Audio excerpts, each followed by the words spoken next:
called myself out with this one. Okay, I done clocked the fuck out of myself with this one. I'm about to show you in real time how my alchemy, how my shadow work works. I'm about to show you in real time how my identity shifting works. And this all started with me listening to my own spell last night. My lucky streak glow up breakthrough spell. Okay, because in order to have that breakthrough, sometimes you gotta have a breakdown. And in order to shift that identity, you have to point out, you have to literally alchemize the old timeline into the new one. So this is how the subliminal works. Let me show you. I couldn't even finish. I couldn't even finish because I honestly broke down in tears crying. It was a lot. So I'm only gonna go through half today. This is Shadow Work Tarot. Hi, by the way, I'm Cheyenne, also known as the Lighthouse Speaks. I'm a tarot reader, a channel, a seer, a conduit of God, everything and nothing at all. I am so glad that you have joined me on this journey and that you're ready to be called the fuck out and woken the fuck up. Okay, because we're about to shift some shit. Okay, can't even say that. That is a tongue twister. About to shift some shit here. Okay, so let's be honest. I'm going to be very vulnerable with you. Very vulnerable. In a way that probably is, not even probably, is very uncomfortable. Okay, I'm going to be very transparent with you. To be very transparent, I don't even like the way I look right now. But that's part of the process. It's a part of showing up authentically as you. And that's what we're doing here. This is how to stop being overlooked. But in order to stop being overlooked, you have to stop overlooking yourself. You have to stop dimming your own light. This is how we do it. I started off with 6, just 6. I have this paper, okay? So you can see these are the limiting beliefs that I wrote, okay? And I'm gonna go through them one by one. See, what I do to break down a limiting belief is I have to genuinely write it out on paper, point it out. Because in order to stop being scared of something, you have to name the fear. So I name it and I write it out. After I name all of it and I get it all out of my system, what I then do is one by one, I decode it. I debunk it. You have to then debunk that fear. Prove to yourself why that fear does not truly exist. Why it is simply a conditioning that was placed upon you, and why it is something that can easily be shifted. So once I do that, then the real shadow work begins. Because then once I'm debunking it and as I'm going through it, I see exactly what the problem is, why I even felt that way in the first place, and what I can do to shift my perception of it. It's all about shifting your perception. That's what life is. That's how to even enjoy life, it's all about your perception and how you perceive things. That's the reason why there are people who have absolutely no money in the bank but can still feel grateful, happy, and wealthy. And it's because of how they choose to perceive their life. So I wrote this down, and you're going to join me for a ritual. Okay, what we're going to do after this, after we debunk this, is I'm then going to burn this. I'm going to burn it up. It no longer exists anymore. So we use that flame for that fire for transformation, for alchemy, to burn the old timeline in order to step into the new one, to truly step into it. Okay, I have my candle here, my blue candle here. I've been talking about saying dark blue and like deep blue, navy blue in my channels recently, and I have been saying that in cards that have passed by recently. So it's so funny that I grabbed this candle of all things to do the shadow work with, right? Deep emotional healing. And clocking that shadow work was coming up because there is such a huge transformation happening, because something shifted, because something ancient was being awoken. Okay, so before I even get started, let me go ahead and cleanse my energy. I'm gonna do it after too. Cleanse my energy. A little for you. Okay. I'm so glad they didn't get my eyes. Shit. Okay. Let's go ahead and light this candle. I light this candle with the intention of alchemizing my past experiences, my past hurts, my doubts, my beliefs into something new, into a brand new beginning for myself, into luxury, into wealth, into the life that I truly desire for myself. I let go of the past, allow myself to forgive myself, allow myself to accept myself as I am, to accept the blessings that are already in my life, to accept the blessings that are already on its way to me. I ask Archangel Michael for assistance. I ask Archangel Gabriel for assistance. I ask God for assistance, all of my spirit team to be present now as I step into this new reality, letting go of generational curses that have been on my back for timelines, letting go of doubts and beliefs that have kept me from being seen, from being heard, from being recognized, letting go of the fears that have kept me playing small, and allow myself to step into the big reality I have always envisioned for myself. I let go of these fears to let new in. I let go of these fears to let my blessings in. And I am no longer a participant in my own suffering. I say. I don't know why I'm trying to like this with this, knowing it's all the way down. Now let me use my matches.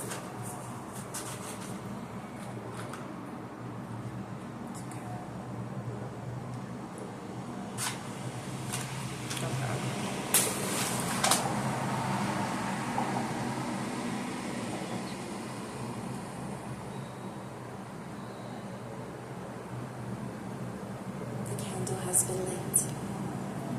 Place it right here. Just so you can see, I might have to move this just a little bit. There we go. Okay. Take a deep breath with me.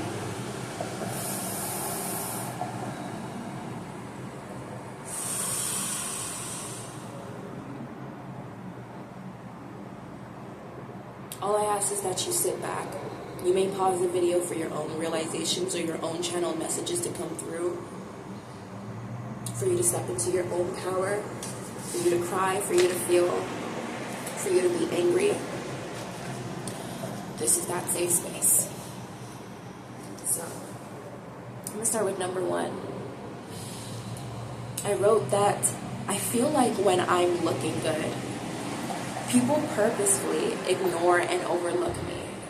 But when I'm at my worst, that's when they want to support me. I know I'm not alone in feeling that. I know that that's something that other people go through.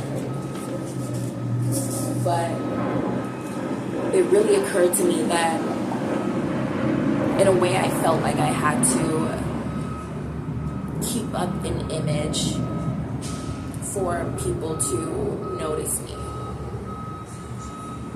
But at the same time, I felt like even while keeping up that image, I was still being overlooked. I was still being unnoticed. And it was almost like this blockage of trying to step into this new identity, but feeling like I'm still tethered to the old one. And so I'm literally about to get emotional. What I wrote was to debunk this.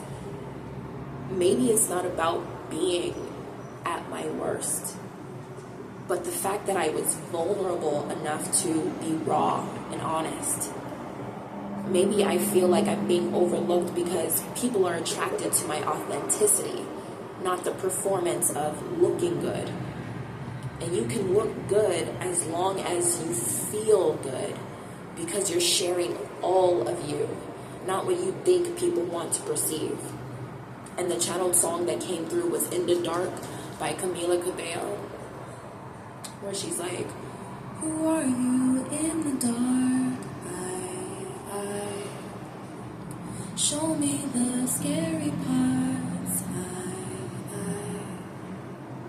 Who are you when it's 3 a.m. and you're all alone and LA doesn't feel like home? Who are you in the dark? And that's what came through, because it was like, maybe this whole time I thought that it was all about me holding this image in order to be taken seriously or in order to be noticed. But really, it wasn't about how I looked. It wasn't about whether I dressed up or I dressed down. It was simply about the message that came through. And it was simply about me being vulnerable and honest enough to share that message, no matter what circumstance or what situation or how I may have looked at the moment. It's all about connecting to God in that way, connecting to Spirit in that way, and sharing the message as vulnerable as it comes through. Because God will always ask you to show up as yourself, and that's literally one of the things that is on this list too as well. Instead of thinking about how I may be perceived, how do I perceive myself? Because that's where this all goes through. And it's so funny because even numerology was playing such a big role in this, the way that it's numbered, right? Because this is number 1. This is an identity shift. It's about your identity. How do I even perceive myself? How do I even see myself? Because that's what truly matters at the end of the day. It's not how someone may think about how I may look, but it's about, do I feel good when I gave that message? Did that feel good in my heart? Did I feel like I was being honest? Did I feel like I was being true in my most authentic self? Did I feel like I was holding myself back in any way? Or did I feel like I just let it all go? How do I feel about myself at the end of the day? Because when I perceive myself as worthy, when I perceive myself as someone worthy of being seen, heard, and recognized, then that's all that matters, and everything else will flow in. The 3D will catch up. But right now, what matters most is the mental, because your mind creates your reality. It's not the 3D creates your reality. It's not the 3D creates what happens in your mind. It's your mind creating everything. So before that 3D can even shift, before my reality can even shift, I have to shift myself first. I have to focus on my own self-worth, how I am seeing myself, how I am feeling about myself. And once I do that, then you notice, like we always talk about, self-concept and, healing that, right? And, there's even proof of it. When you're feeling good, when you're feeling confident, you notice more stares, you notice more compliments, you notice more people treating you in the ways that you deserve because you started treating yourself in the way that you deserved. You notice that when you had no self-respect, when you did not care at all about your dreams, your goals, your ambitions, and you stayed in relationships and situations and jobs and with people that did not respect you, right? You understood, another navy blue car, you understood that part of the reason why you stayed was because you didn't respect yourself enough to leave. You didn't respect yourself enough to have and deserve more. And when you start respecting yourself, you start saying no to all of those experiences that don't respect you, that don't honor you in the ways that you deserve. And when you start saying no, then guess what happens? Naturally, the 3D starts reacting to that, and it starts bringing you people that do treat you in the ways that you deserve, that do honor and respect you. And that's why you have more of those experiences, simply because you realize in yourself that you deserved better. You stopped receiving less, and you started allowing yourself to receive better. So if I want to allow myself to be seen, I have to allow myself to be seen by me. I need to see myself. Stop comparing myself to these other people and instead turn inward. Another navy blue car. I have to look inward at me. That is the only way that this is going to shift. That is the only way that I am going to perceive myself as someone even worthy enough of being seen by anyone. Because I know that I am worthy. And it's not going to come from what's on my body or what makeup I'm wearing that day or what I decided to wear. But it's going to come from how I feel the energy that I am pushing out there, that I trust myself, that I love myself enough to be vulnerable and honest with myself and with others, because I wholeheartedly accept myself. So I'm going to start with some EFT tapping. Hold on. I forgive myself for not seeing myself in the ways that I deserve. I accept who I am today and know that I am worthy of being seen simply because I am me.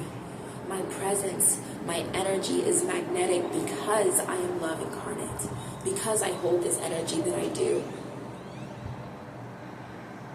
I forgive myself for dimming my own light to stay comfortable in the box of others' perceptions.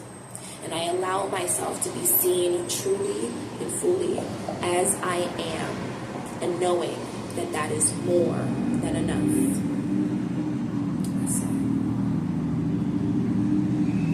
I didn't do the full EFT tapping sequence because this side is specifically designed for the part where you accept, forgive, and love yourself truly. So I wanted to tap specifically on that point.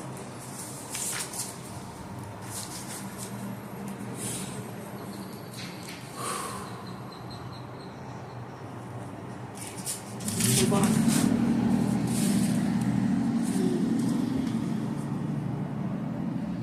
Okay. I feel like I should cross it out. Okay. Number 2. I feel like no one cares what I have to say or post. Do you care? Like, I'm asking myself, do you care? And that is literally what I wrote. To debunk this, the question is, do you care about what you have to say or post? If you're constantly looking to serve other people for their validation, you'll never truly be serving yourself or the people that need to hear the truth of your messages.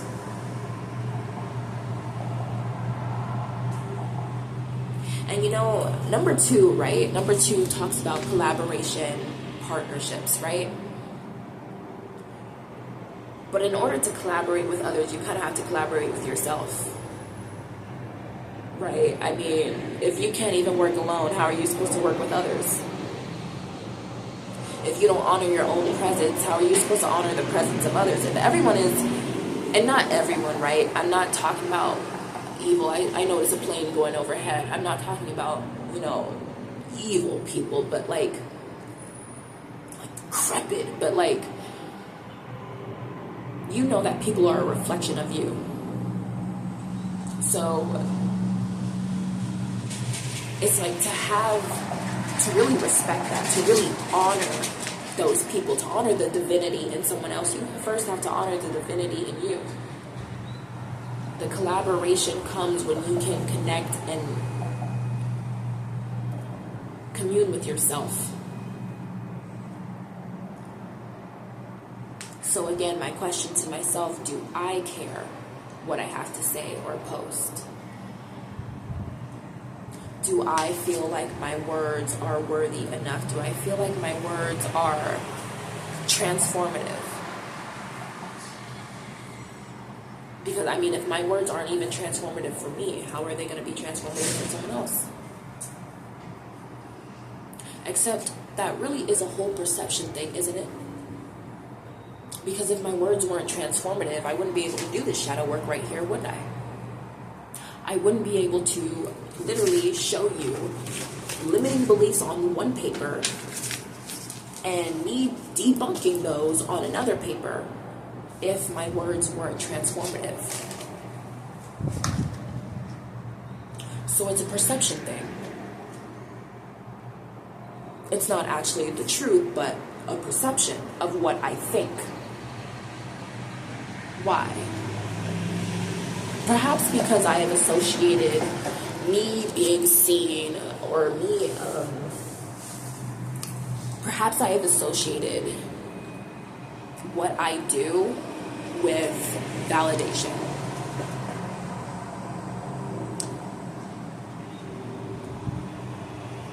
As in, okay, for instance, right? And this will go into like the whole numbers thing. But like, sometimes you'll post something and you'll feel like it's amazing, transformative, absolutely transcending, the best thing since sliced bread, right? And then you'll put it out there and it feels like not everyone thinks so. You may not even get the recognition for it at all. People may completely overlook it. And so going through that experience, it's like, it's kind of only natural, right?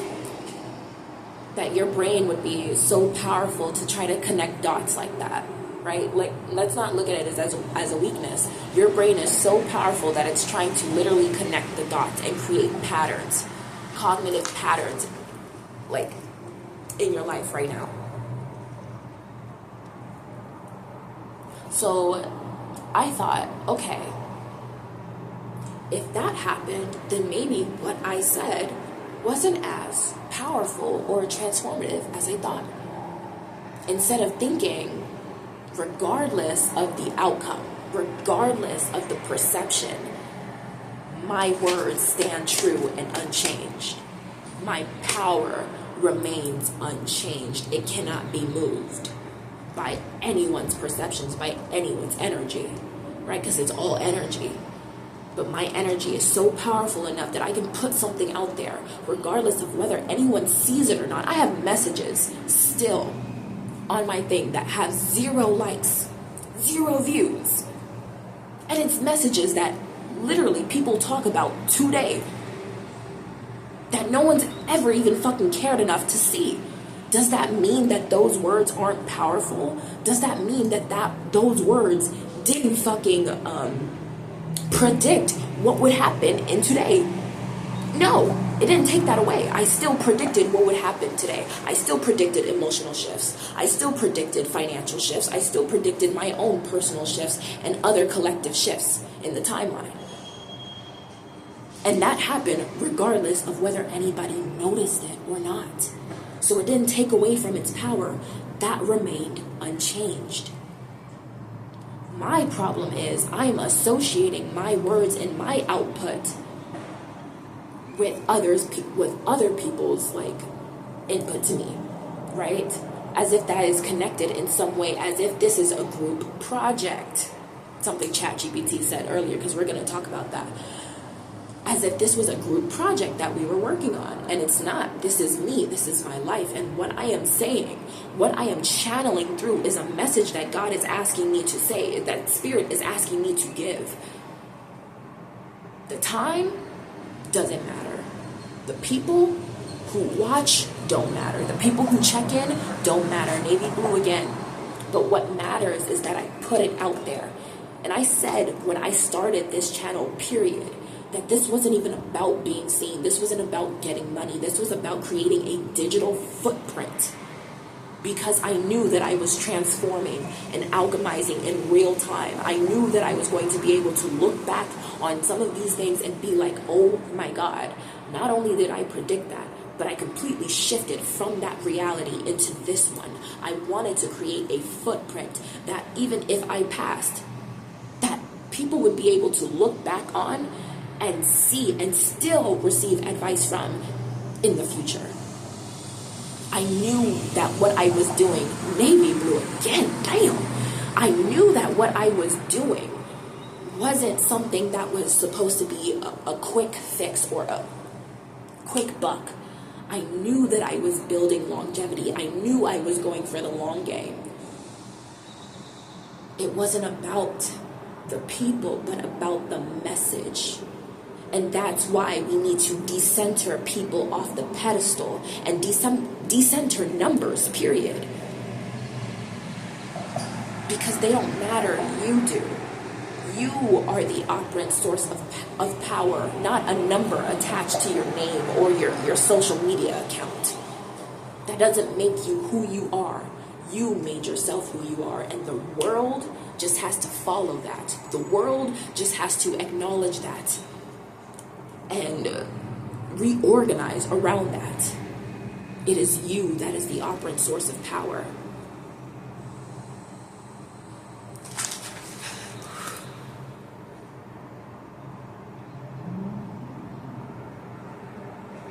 I have to keep going. Not because others are watching, but because I am watching. Because I care. Because this shifts my reality. Because this changes my reality. And whether someone cares or not, I fucking care. That's where this collaboration even comes from. It is a union of my souls. It is a union of my identity and my soul coming together to form one confident ass fucking being, knowing who I am and that I cannot be shifted or moved by anyone else and what they think of me. What you think of me still does not change me. Think what you think. There's a channeled song that came through that we're about to talk about too. Let's cross that shit off. Let's cross that shit off. Wow. Number three, and this is so significant, and why the numbers are so significant. And there was literally 3 birds that just passed over the overhead as we go on number 3. But number 3, I feel like I fell off, right? That's what I wrote. Number 3 is related to Empress energy, right? It's that divine feminine energy. It's also a number of power, right? When you think of the Empress, she is fully embodied in her own power. So I wrote, I feel like I fell off, as if I could ever fall off of my own power. So what I wrote with this, to debunk this, I wrote, of what pedestal? Ground yourself in the knowing that we are all living out our purpose. You don't have to try to steady yourself on a wobbling pillar of insecurity and validation. Instead, see yourself within a community, all ascending on their own ramp. I literally got the vision. You're all going up with the freedom to go at your own pace, side quests, rest stops, and detours. So I literally saw a vision, and it was almost like, you know, like the stairway to heaven, but I saw a vision of multiple ramps, and it's a community of people. It is us, it is the collective. We each have our own ramp that we are going up, right? And we get to go at our own pace. At our own pace, because you know what? All of our destinations, plane flying overhead again, is gonna look different to us. It's going to be more significant to us. It's going to resonate with only us and our souls, even if we were all going to the same place. It's going to mean different to each of us.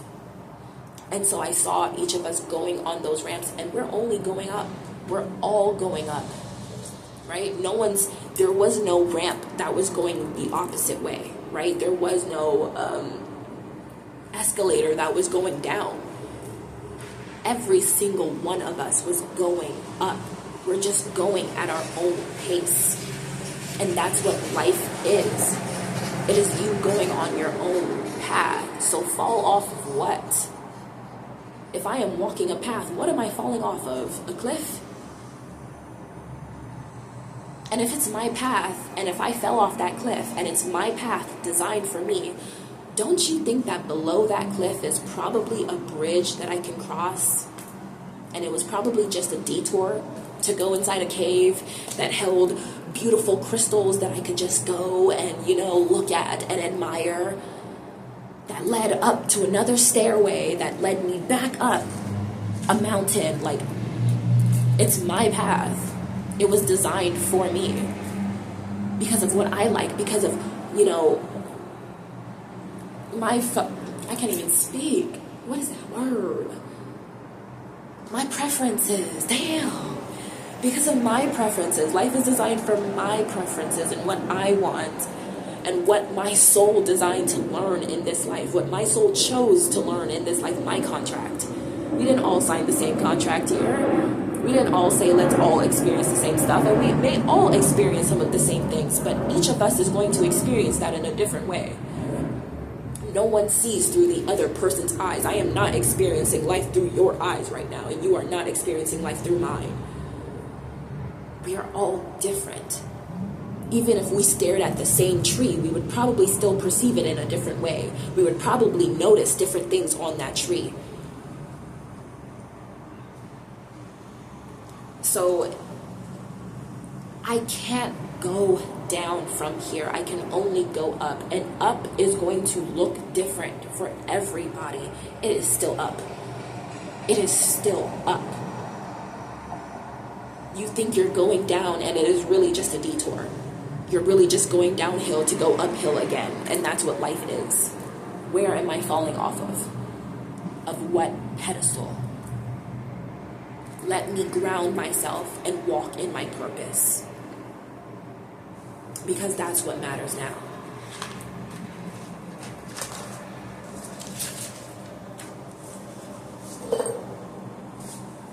So it's like,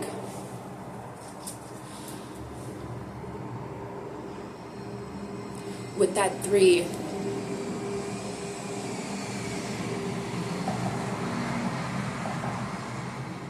that means I can own and honor my own power, right? Because if each of us are different, then what am I comparing?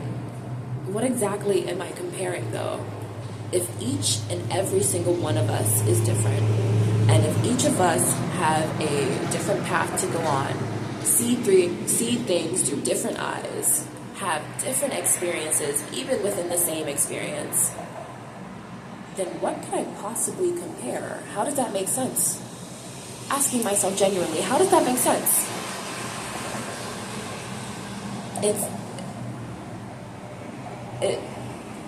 It's like comparing a watermelon to a shoe. Like, how does that make sense?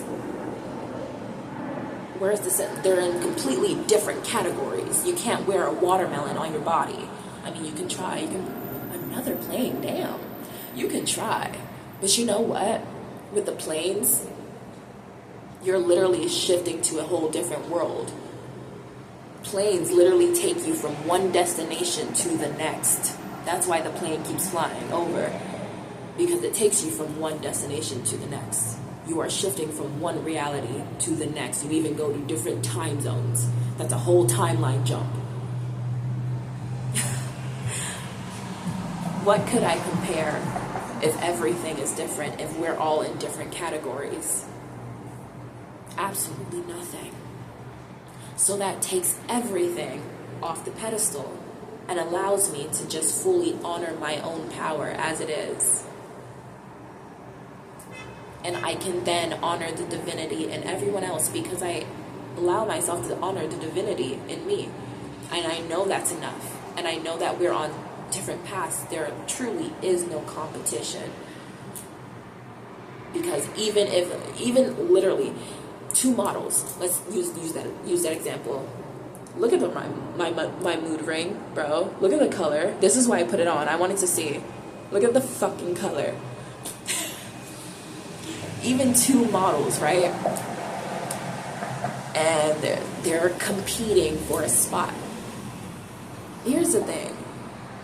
Even though they may be like, okay, we're models and we're going after the same thing or whatever, even then, each of those people have different goals, different aspirations. And even if they had the same aspiration, the why would still be different.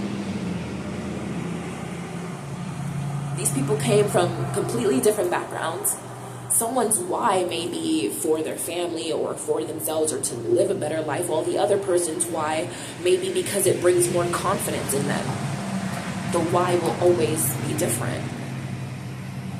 In that sense, there is no competition. And still, in that sense, now it brings you right back to what's for you will never miss you.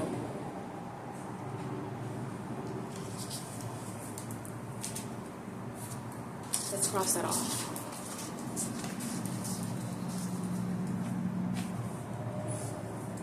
We're almost done. We have 2 more after this next one. Number 4. Number 4.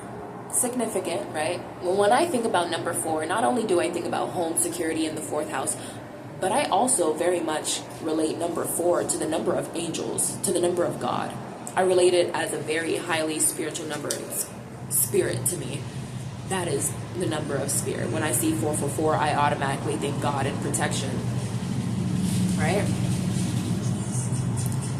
I wrote, I feel like I'm not a good tarot reader. Like I can never find the right or magnetic words to say.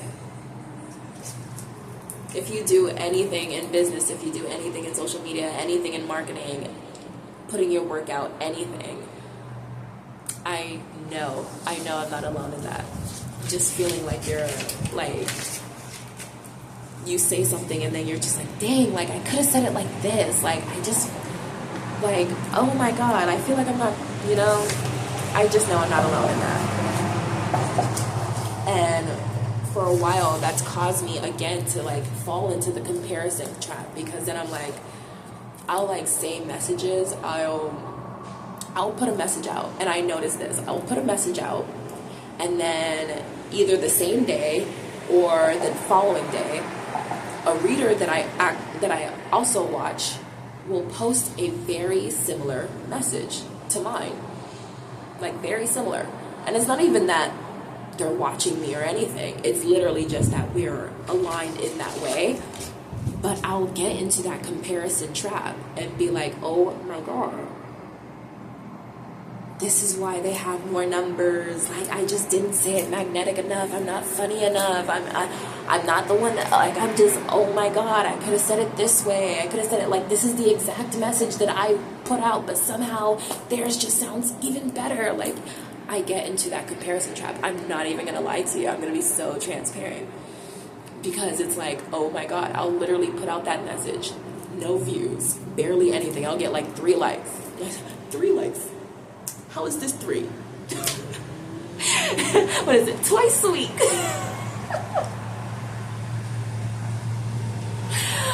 But I'll get like 2 likes or 3 likes, whatever. And then the person will post like damn near a carbon copy of my message. Literally, butterfly, a monarch one that just flew overhead.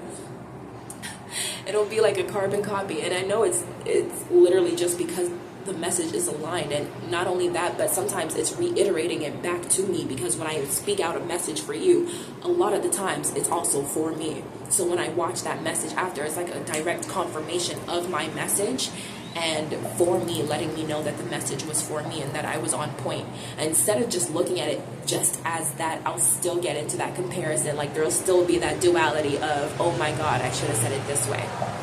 Okay, so let's debunk that. Okay.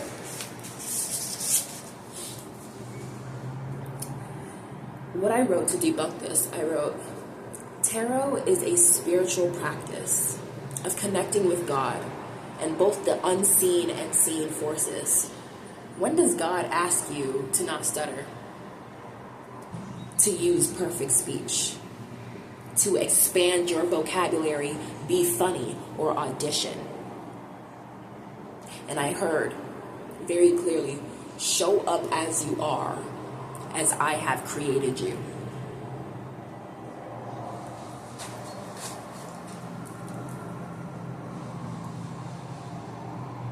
God is not asking me to perform. God is not asking me to put on this 2-piece outfit, you know, with gold glitter and a red lippy. Like, God is not asking me to do any of that. God is not asking me that, or telling me, oh, you made a typo.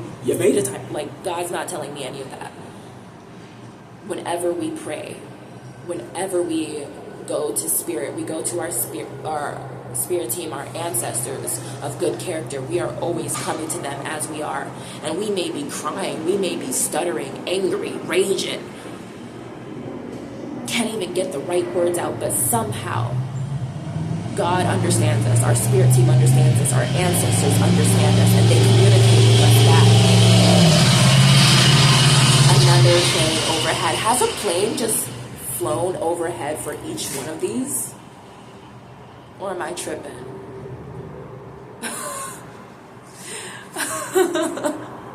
How many realities we shifted? Damn, that took me out. That took me out. Oh my god. But like, what I'm trying to say is, when we pray, when we go, like, each and every single time, we've come wholeheartedly as ourselves and have been completely vulnerable and have still been accepted, and they've answered our prayers. They've connected with us. We've been shown that we're still being heard, we're still being seen, and that things are working out for us behind the scenes, you know? So it's like, that doesn't take away from your connection. When you stutter in a prayer with God, does that take away from your connection? Do you feel like God's judging you because you stuttered? You know, when you feel like you're, like, is God asking you to audition for a role? Like, is God asking you to be funny, to tell the best jokes? Never. Never. God just wants you as you are, wholeheartedly. And so why would I expect anything less?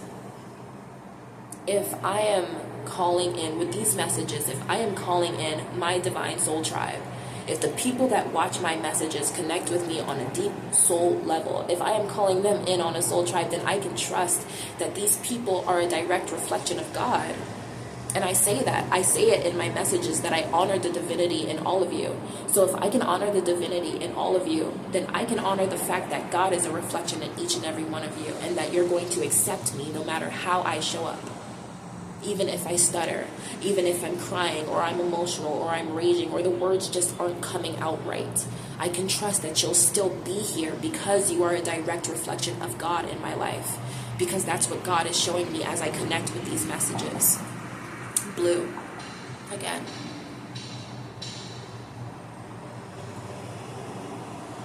But I have to trust, and I've been seeing like a dark gray. I've been seeing a dark gray. Hold on. Let me look up the spiritual meaning of dark gray for a minute. Because I've been seeing that one a lot lately, but I haven't called it out because I didn't know exactly, I didn't remember what the spiritual meaning of it was.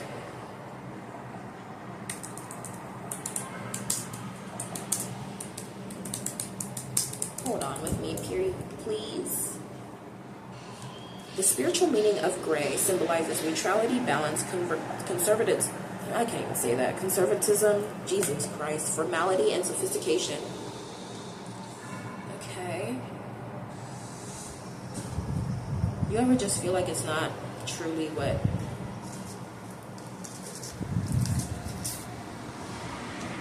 Ooh, didn't she just close it out on me? Damn. Okay. Damn. I had pages open. That's so rude. I'm gonna take that. I'm gonna take it. What?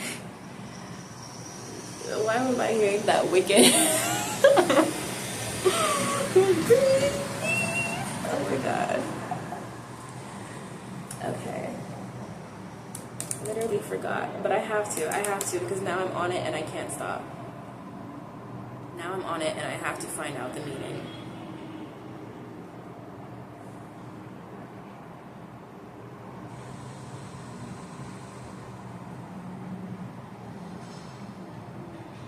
Like, hold on.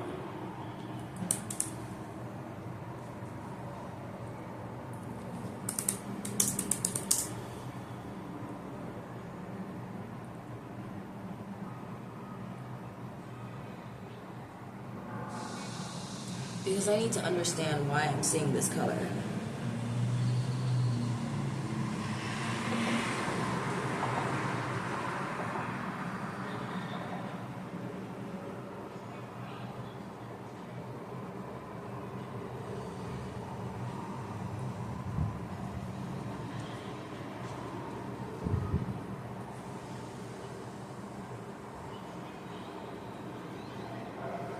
That's funny because I ended up coming across like this one of the feather meanings, and it literally says black and gray feathers. What the?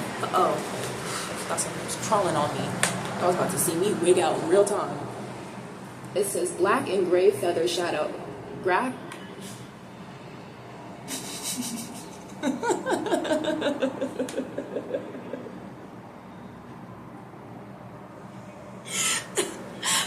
and gray feather meanings symbolize shadow healing, emotional processing, inner balance, shows you that you are doing deep inner work and transforming old patterns. Oh my god, that is crazy. That's actually crazy though, because that would explain why I'm seeing it. I'm like, that first one just didn't sound right. It won't. But where were we? Okay. Confirmation then. That's so sweet. I love confirmation like that.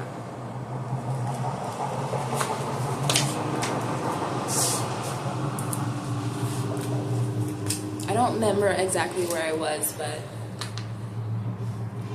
I am going to end off with the point of just the fact that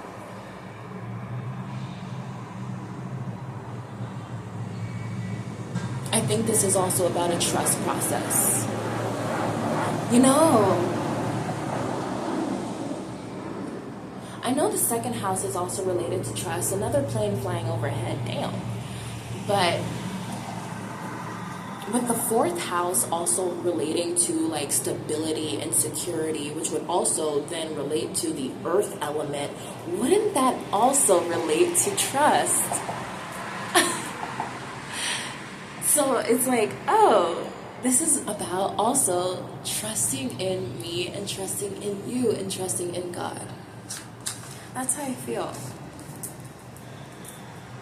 Because I can trust that I can be vulnerable with God. I can trust that I can let myself go with God and fully be transparent, fully be myself.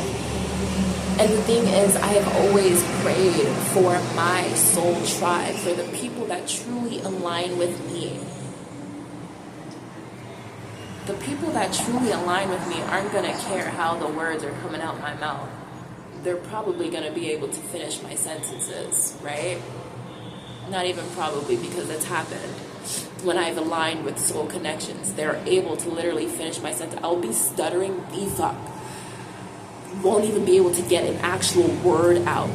And they'll be like, oh, you said, you're trying to say such and such and such and such. And I'm like, oh my God. And it will literally bring me to tears. Because I'm like, oh my God. You get me. And that's the thing with soul connection, right? So if someone comes across my message and they're like, you're stuttering too much, I don't understand you, I can't get you, then you know what? I can understand that those people just aren't aligned with me. And that's not the reflection that I'm calling upon in my life. Because the right people that show up, since we always say, right, we want these messages to reach the right people at the right time, the right people that show up are going to understand what I'm saying. They're going to get me. They're going to resonate with me on a soul level, despite how the words come out. Because it's a soul connection. Because they're seeing me and I am seeing them. And that's what it truly means to trust and acknowledge the divinity both within myself and with everyone else. Thank you for listening, by the way. I really appreciate you listening. I really appreciate you tuning into this, because this has been a little bit heavy and a lot emotional and very much vulnerable. So I really appreciate you for tuning in and to listening. And thank you for co-creating a safe space with me. That means a lot. Okay, number 5. Number 5, right? Which is also the number of change. I get scared thinking about people watching me who may know me because of how they may perceive me. I'm coming from nothing. Baby, I'm a walking contradiction, okay? Don't go back and look at that short and be like, didn't you say? I'm a walking contradiction. So hold the fuck up. I'm coming from nothing. Some of these people know the darkest shit I've been through. Sometimes I think that means I'm unworthy of being successful. Now, this one I actually went to ChatGPT with because I was actually stuck on it. Like, I was stuck. I was like, hold on. Nah, is that a ladybug? Was that a ladybug? Oh my god, I was stuck. And I needed some help. So, I'm going to be so vulnerable with you right now in my ChatGPT conversation. And you can get like, see me. Okay. So, I said, I feel like I have to be perfect in order. Wait, hold on. That's the last one. That's the last one. There we go. Hold on. Not cliffhanger, spoiler alert. Okay. So, when I took it to ChatGPT told me the fear isn't really about people watching you. It's about this. They know who I used to be, so what if they don't let me become who I'm becoming? And when I read that, I was like, oh my god, yes. Literally, yes. That is it. She said, that's a very real emotional fear, because when people have witnessed your lowest moments, it can feel like they hold a fixed version of you, they have evidence against your evolution, or they might not take your expansion seriously. So your nervous system goes, stay small, stay familiar, stay unjudged. And that's exactly what I was doing, right? Because I was so scared of people watching me that may have known me from all of this past, known what the hell I went through, right? And sometimes it's so weird, right? That's a very nuanced thing, because sometimes, you know, it is the people who have seen you at your whoa, another plane. Yes, yes, a plane is going over every single time, but sometimes it really is the people who have seen you at your absolute lowest, your worst. And still, as you're trying to rise up and climb out of that, those are the people that don't support you. But strangers that have never met you a day in your life will be the ones that will come in and support you from the beginning, from where you are, from where you're starting from. That's just, I mean, that's something we honestly should probably talk about, right? Sometimes that's true. But motorcycle, but also at the same time, me sitting here being so scared of how they're going to perceive me, I'm limiting my own self. Yeah. Okay. Me being scared of how they're going to perceive me, I'm limiting my own self. I am putting myself in a box for them, right? So I needed to push this further, because once I got the problem, like once I was aware of the problem, I needed to understand how can I solve this? How can I shift my perception now? So she was like, I'm glad you pushed this further, right? Let's go straight into the core of it. What if they don't let me become who I'm becoming? I'm low-key trying to speed up because I see I ain't got no space. I'm going to say something very directly but gently. They don't have the ability to let you or stop you.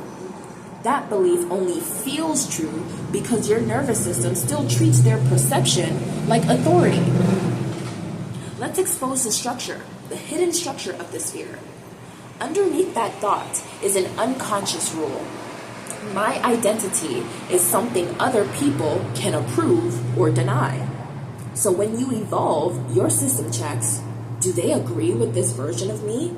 Do they accept this? And if the answer feels like no, your body interprets that as, then I can't safely be this, right? Which is literally what was keeping me stuck, what was keeping me small. The actual problem isn't them. It's this. Your identity is still partially outsourced. Not fully, right? She says, I've clearly done a lot of the work, but this specific area is still tethered to being known, being remembered, and being perceived. So how do you shift it? Not by convincing yourself they'll accept you, but by removing their role in the process entirely. She said, try this lens instead. And this is where that group project came in. Becoming who I am is not a group project. It does not require consensus. Sit with that. And I'm going to say that one more time. Becoming who I am is not a group project. It does not require consensus. Because right now, part of you is waiting for an unspoken permission slip from people who knew you before. And that permission is never coming. Not because they're against you, but because most people don't consciously update their perception of others. They don't wake up and go, wow, she's evolved. Let me just adjust my entire view of her. They just stay the same. So the real shift is this. Instead of asking, will they let me become this? You anchor into, am I willing to become this even if they don't understand it? See that wind blowing? That was Oya, the goddess of wind, rain, and change. Bet it literally looks like it's about to rain right now. Goddamn, that's the turning point.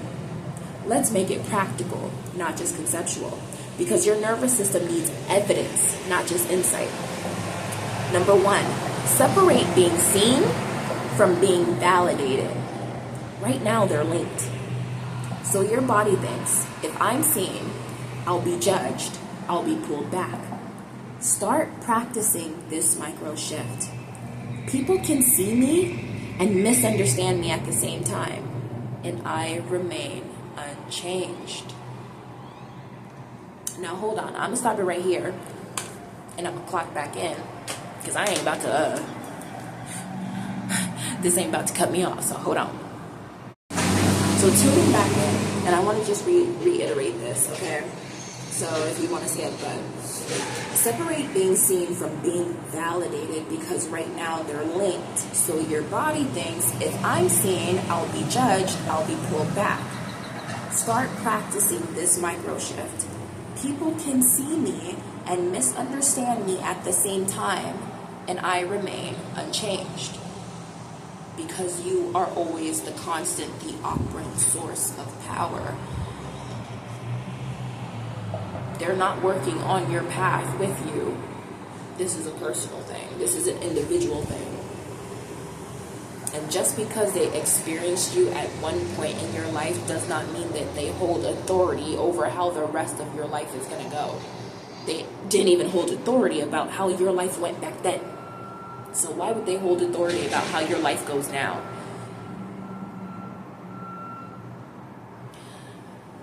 Yeah.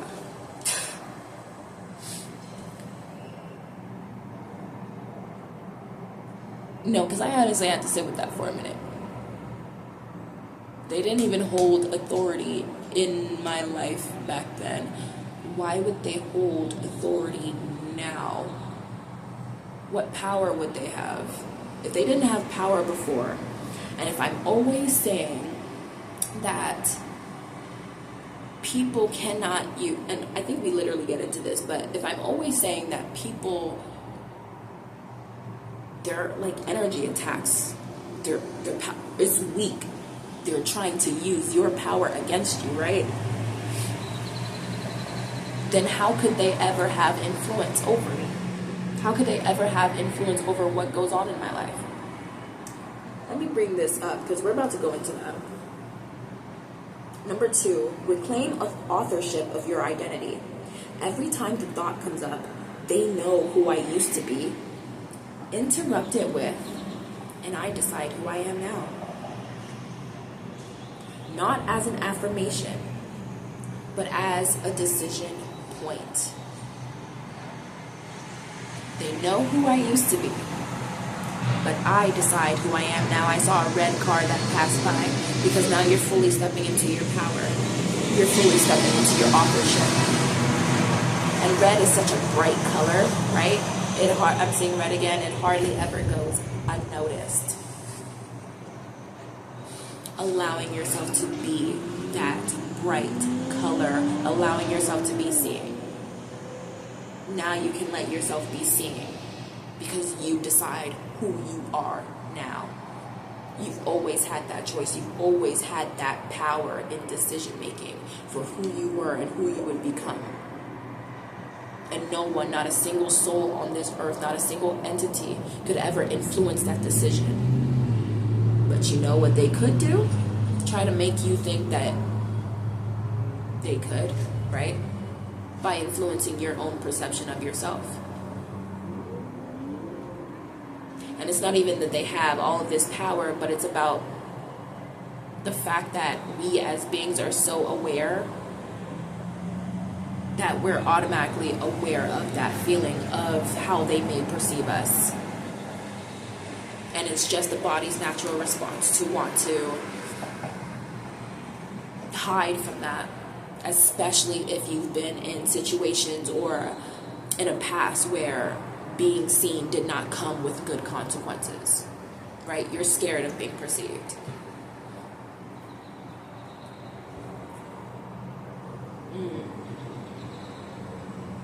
That was actually something that I didn't even bring up.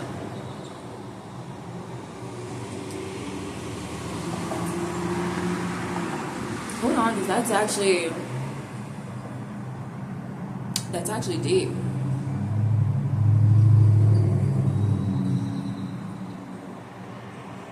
Experiences in the past where being seen did not have good consequences. I'm actually about to cry. Because you know what? That would actually explain why these people held so much authorship in my life to me. Because a lot of these people judged me in the process. A lot of these people were not truly there for me. Like, especially like school. Like, this is like school shit. School trauma. Right? Especially because I was bullied a lot. And a lot of people called themselves trying to be my friends or all of this, but definitely laughed behind my back, definitely gossiped, definitely, didn't even really speak up when other people were bringing me down, were just witnesses to that shit, And so I had a lot of humiliation rituals in my life where being seen felt like I was being judged for who I was. And truthfully, they found everything to bully me for. My voice, the way I spoke. Oh, you read? You know how to read? Wow, you're an Oreo. Like, just anything. Oh, you're a white girl. Oh, you're a valley girl. Oh, you like girls? Oh, you like, these homophobic ass people. Right? Oh, you just painted your toes? Disgusting. Like, literally anything. I'm not even fucking with you. I'm not even exaggerating. None of that was exaggerated. That was literally, like, any single thing. They made humiliation rituals after me. It was so bad that even teachers were on it. It was so bad. And maybe stuttering is such a huge thing for me because I used to stutter so bad in school, and even the teachers would make fun of me so bad that I started skipping class. I started skipping school because I was bullied so much. And whenever it came up in parent-teacher meetings, it always got put on me. The blame was always put on me.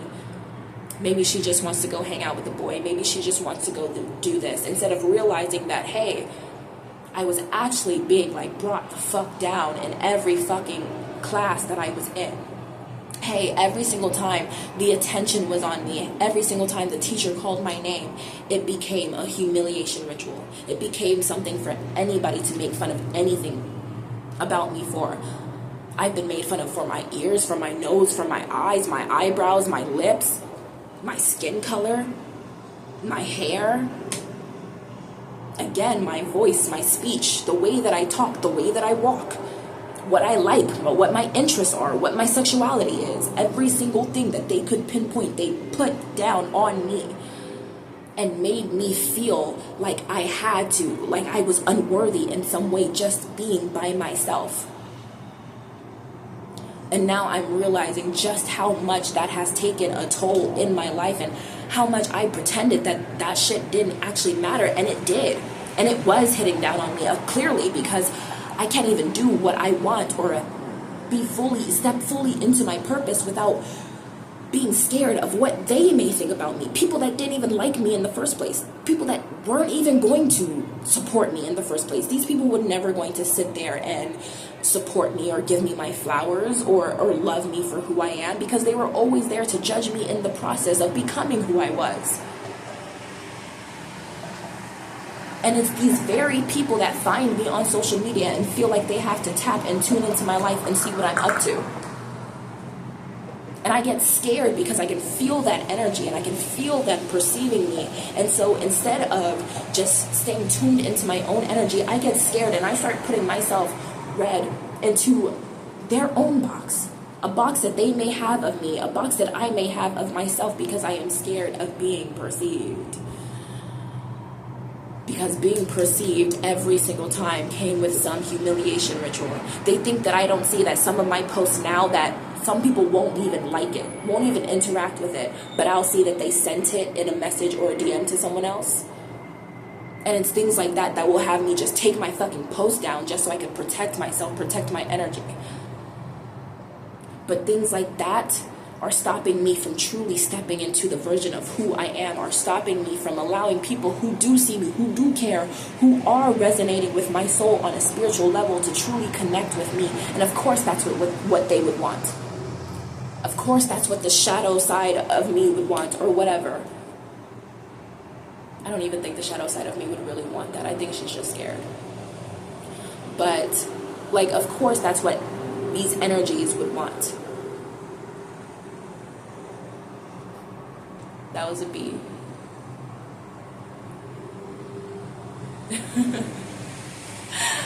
I always see bees as Oshun.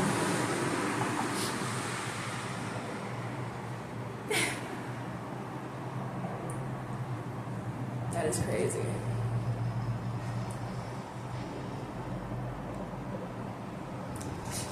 I'm about to cry. Self-love, bro, at its finest. Wow. I didn't think that this was this deep. I didn't think I was going to get into this, like, for real, for real. But it is. It is that deep.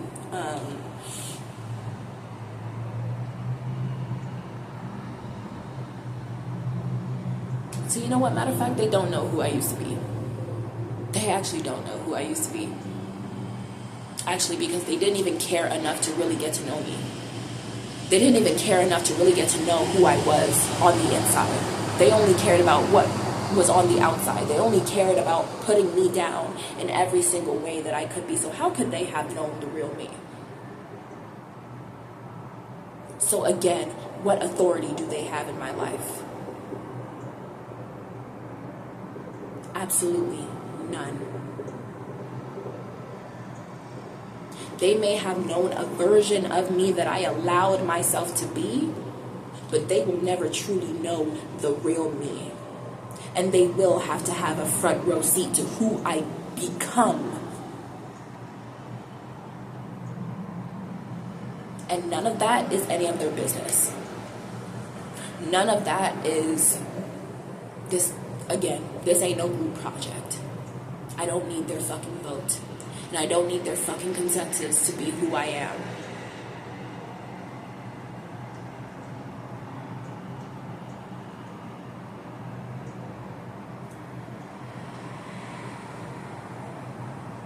I decide who I am now.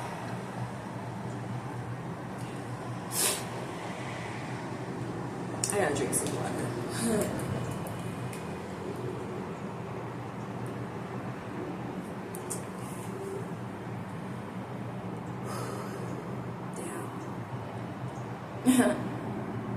I didn't think it was going to be that long, to be honest with you. Number 3. Expect friction without making it mean anything. This is the part most people skip. Some people will side-eye you, question you, reference your past, not take you seriously at first. That does not mean you're not ready, you're not worthy, or that you're doing it wrong. It means you changed faster than their perception did. That's it. Now let's give you a new belief that actually resolves the original one. The old belief, they might not let me become who I am becoming. But the transformed belief, people may or may not update their perception of me, but my life updates regardless. You can go ahead and affirm that in the chat if you're still here. Okay, I'm gonna say that again. People may or may not update their perception of me, but my life updates regardless. And one deeper truth, because I think you're ready for it. Part of you isn't just afraid they won't let you. Part of you is afraid of what it will feel like to outgrow them, be seen differently, and no longer fit in the same way. Because that can come with distance, discomfort, even loss. So your system tries to keep you in a version that feels socially safe. But here's the reality. Every level of expansion requires letting go of being fully understood by everyone who knew you before. Not completely, but enough. And the final anchor, I am allowed to evolve beyond the version of me people are comfortable with. Yes, affirm that. I am allowed to evolve beyond the version of me people are comfortable with. You don't need to fight them. You don't need to convince them. You don't even need to correct them. You just need to stop waiting for them to catch up before you move forward. And I am going to be so vulnerable. I said, I am in tears. Here's where that channel song comes through. I said, I am in tears. Like, I literally, it was a huge emotional shift for me. And like, I didn't even get to the point that I just expressed, was so vulnerable with you about, but still was in absolute tears. And you know what? I'm going to be also honest here, because I was frustrated reading this at first because I didn't understand it. So I wrote, I am in tears, because even reading this, I was getting so frustrated that it wasn't clicking. It just wasn't clicking to me. Like, I had to ask over and over, like, what do you mean? Right? And it just wasn't clicking. And I was getting so frustrated. And so I literally heard, it's gonna get cut off. And I still got cut off. Birds flying overhead. I'm gonna continue. Shit. I literally heard to just sit back, smoke, okay? Take a pause. And I said out loud, listen to some music. This is where that song come in. I went to Spotify and swiped right on the next song that would play. It was Zen by Jenny. If you haven't heard it, listen to it, because it's very significant to this message, and it really helped click things for me. I looked at the lyrics and immediately understood, and it genuinely made me so emotional that Spirit would help me understand this in my language. And the fact that regardless of any of their perception, maybe even energetic attacks, I always say that these people's attacks are weak, that they use your own energy against you. And I wasn't seeing how I was letting that happen with this, but I was. Regardless of any of their energy, it's my own that was keeping me small, that was trying to confine myself to the box of their perceptions instead of my own. And ChatGPT said, I love that you brought up energy, because let's refine that too. You said they use your own energy against you. Yes, but now you see the deeper layer. They don't even have to do anything. If you self-adjust in anticipation of their perception, you've already redirected your own energy. Not because you're weak, but like we talked about, because you're aware, and that awareness just hasn't been turned inward yet. And now it is. So we saw those birds flying ahead because now we're seeing the bird's eye view. Now we're seeing the bird's eye view of this, that this whole entire time, because of everything that I had been through, because I had every single time that I was being, I didn't even have this plugged in. I didn't have my mic plugged in. Fuck it. Might as well take it off. Every single time that I was being seen, it was a humiliation ritual. So my body was anticipating that every single time that I posted, every single time that I allowed myself to be seen, every single time I stepped outside of the box that I was confining myself in, that it would just be another humiliation ritual. And I felt like that every time my work wasn't being acknowledged, that it was just another humiliation ritual. And that's how it gets you in the loop. I was anticipating that they would judge me, so I was judging myself. I was anticipating that they wouldn't let me be free, so I wasn't letting myself be free. And that's how the shift happens. Once you realize where it comes from, where it stems from, then you can shift your perception and step into a new reality. And oftentimes the blockage, it's not really another energy, it's you. It's just you. Because their energy is so weak, because they have to use yours against you, it's just you. But once you realize that and you step into your power, you realize, oh, I can just shake this off. I can just brush this shit off. This shit really doesn't matter. Red car, and I knew I was going to see a red car. This shit don't matter. Because my power is unchanged by anybody else. It can grow, it can expand.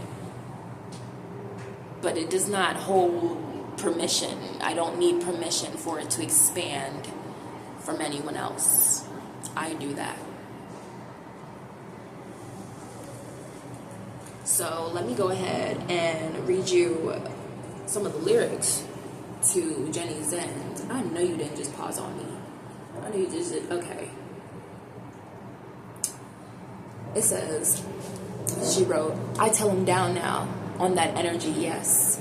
I am what you think about me. Cross me, please. I'ma keep it Z. Zen. Presence. Bless. Presence. Money can't buy 6 cents. Bad? Okay. So make me better. Fire aura quiets chatter. Shoo, shoo, shoo, I make them scatter. They can't move my matter. Nobody gonna move my soul. Gonna move my aura, my matter. Nobody gonna move my light. Gonna touch my glow, my matter. Nobody gonna. All this power make them scatter. No, nobody gonna touch my soul. Gonna match my glow. Like, I dare you.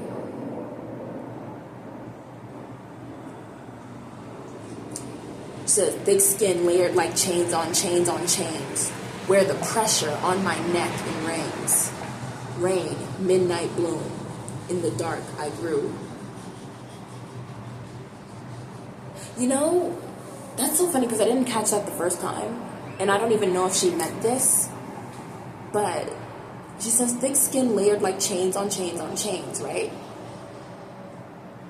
So almost like the personification of being chained down by other people's words, perceptions, thoughts, and beliefs about you, right? And then she says, where the pressure on my neck and reins, right? Your neck, what literally supports you, what literally is supporting your head, right? Your mind, your brain, the thing that very much creates this reality. But also, if you think about it, your neck, right, leads to your back. Your back is naturally connected to the support of life. You being supported by yourself and you being supported by the earth and others. Where the pressure on my neck, the pressure of other people's expectations, thoughts, beliefs, and you, about you, on you, and rings, right? Your fingers are literally connected to the elements, just like your toes are. We talked about toe reader, okay? Just like your toes are connected to the elements, so are your hands.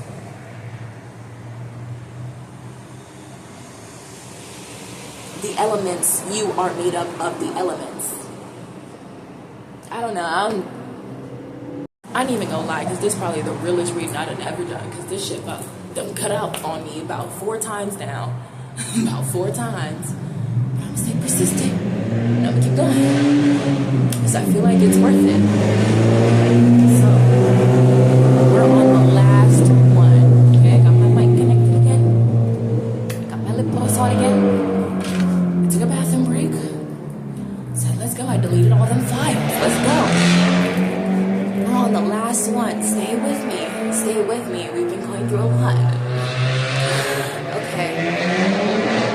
one was deep, and I had to go to ChatGPT on this one too because I wanted another perspective on this one.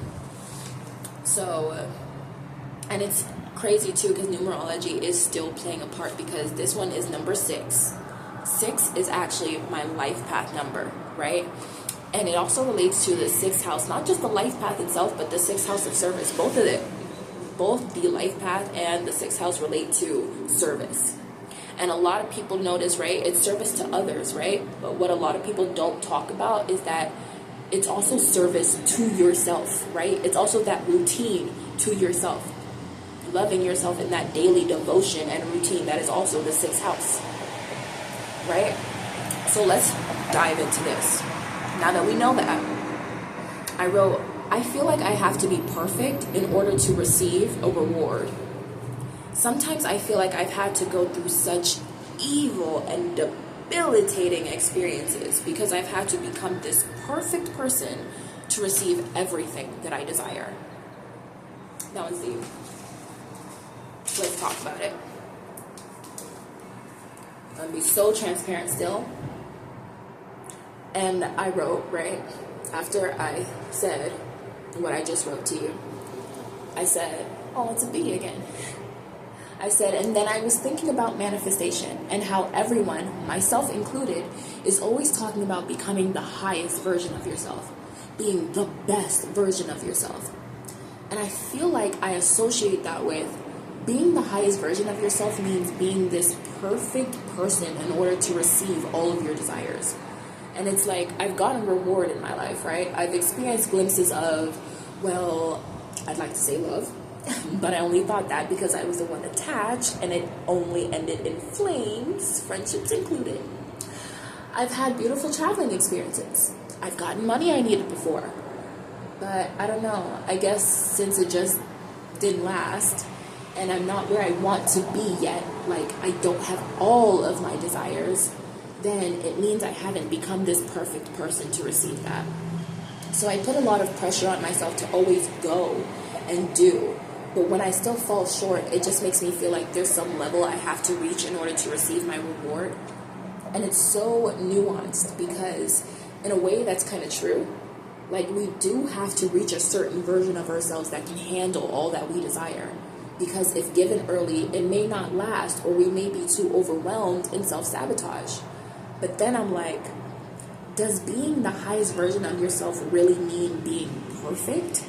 Or does it mean truly being happy with yourself? And when I typed happy, I accidentally typed my sister's name, Gabby, right? And I wrote, doesn't that mean servant to God? Is it because truly it's about getting to a position where you stop serving others and start serving yourself in all the ways you desire so that the world can reflect that? I said that last thought in itself was pretty shifting. She said, baby, this is some deep work, like real alchemy, right? She said the nuance that you caught, that's the exact doorway most people never even realize exists. So let's slow this down and sit inside it together for a second. What you wrote, I feel like I have to be perfect in order to receive reward. That belief didn't come from nowhere. It usually forms when love, attention, or safety felt conditional. So your system learned, if I do everything right, I get to receive. If I fall short, it gets taken away, right? And I'm going to pause here because I'm seeing how this played out in my life, right? Like, in my whole life.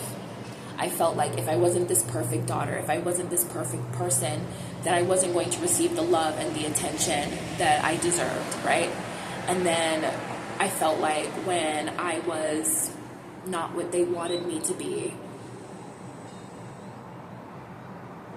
then, yeah, when I felt like I wasn't what they wanted me to be, then I felt like I didn't receive the love or the attention or the support that I needed. Deep blue car and bird that just flew overhead.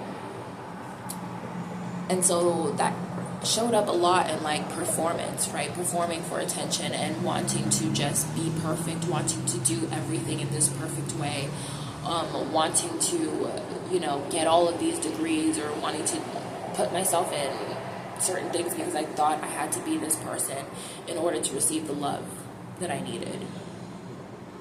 And that's where reparenting myself really took a role in my healing journey, truthfully. And then your mind did something very intelligent but very painful. It turned receiving into something you have to earn through self-perfection. So, hold on.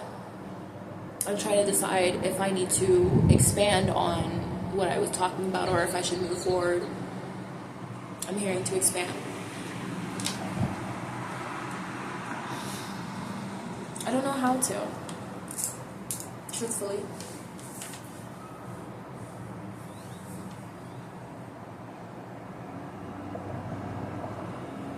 I feel like a lot of my life has been built upon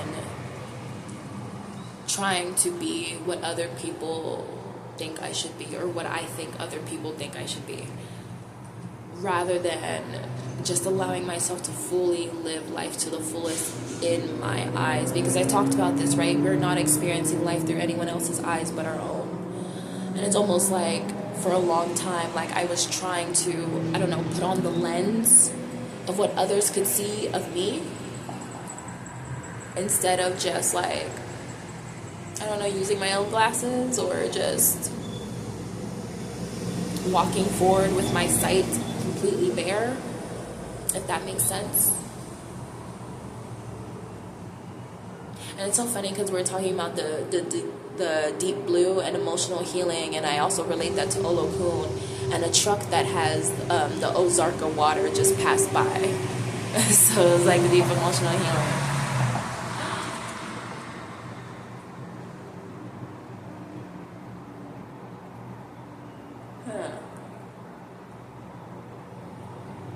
An orange car just passed by. We're talking about love, right? The sacral chakra is also connected to love.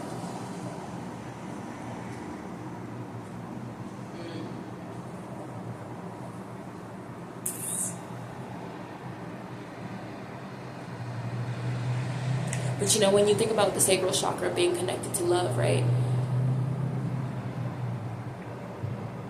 The sacral chakra is more love towards yourself. It's more self-love. It's more sensual pleasure. It's more allowing yourself to receive and dip into that pleasure.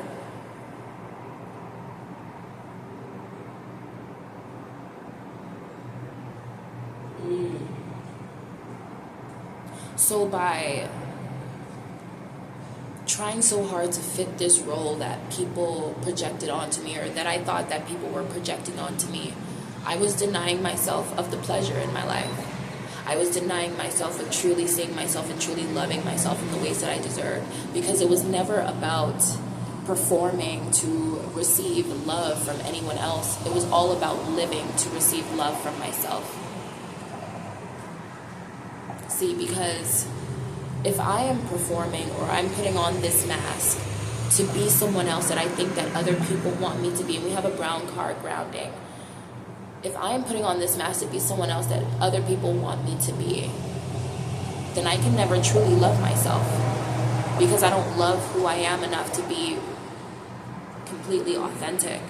And in that same sense, they can never love who I truly am either. I will never receive the actual love that I'm looking for, the actual love that I deserve, because they will always just be used to or loving a version of me that doesn't actually exist.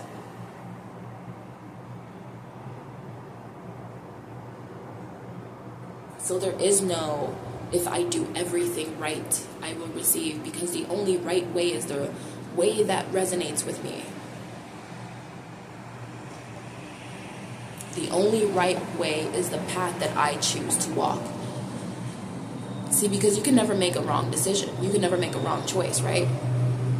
Even if you feel like you've made a wrong decision in your life, God will always reroute you. And we talked about detours on your path. Red car and dark gray. We talked about detours on your path. So it's like there is no way of being right, not just for yourself or for people that exist in your reality, but also there is no way for being right for the universe. because it is your path and it was designed for you. So however you choose to walk it will always be the right way.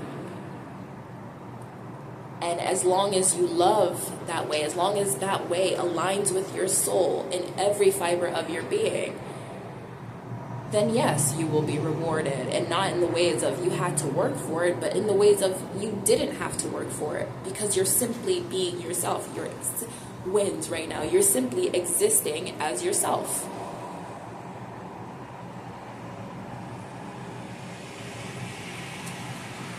Okay. Now here's the part that's going to gently disrupt that whole structure. You're not wrong, but you're also not right in the way you've been holding it. There is a version of you that receives more, but that version is not more perfect, more flawless, more disciplined, or more together. That version is simply more available to receive without self-abandoning in the process. Let's untangle the confusion between these two ideas you're holding. One, I must be perfect, I must become perfect to receive, versus two, I expand my capacity so I can sustain what I receive. Those are not the same thing. Perfection says, fix everything about yourself first, then you'll be worthy. Capacity says, you're already worthy. Now let your nervous system, boundaries, and identity hold what you desire without collapsing, which really expands on what we just talked about. Okay, so now let's get to the part that hurt the most. I've received things before, but they didn't last. That does not mean you weren't good enough or you weren't the right version yet. It means you were available to receive, but not yet supported in sustaining. And that's a completely different skill set. See, because at those times, right, when I think about like the love or the money or any of those things, you know, something that really shifted. I'm seeing deep blue again. I also sing white. Something that really shifted when I went to Montana was I learned how to build my capacity for more wealth. That was a big thing for me over there because I was going on my Jupiter line, right? So it was already a line of expansion. I knew that I was going to expand in some way, shape, or form, if not all. And one of the ways that it was, especially because last year was my second house perfection year, a lot of it had to do with wealth. Not just money, but like wealth and how I see myself, how I see my energy, right? And so a lot of the things over there that I learned was how to expand my container for wealth. And I realized in that state that the whole time I have come across, honestly, millions of dollars. I have from how much I have worked, from how much I have put in, I have come across millions of dollars. So why is it that I couldn't sustain it? That was my major question to myself, and I couldn't answer it at the time, right?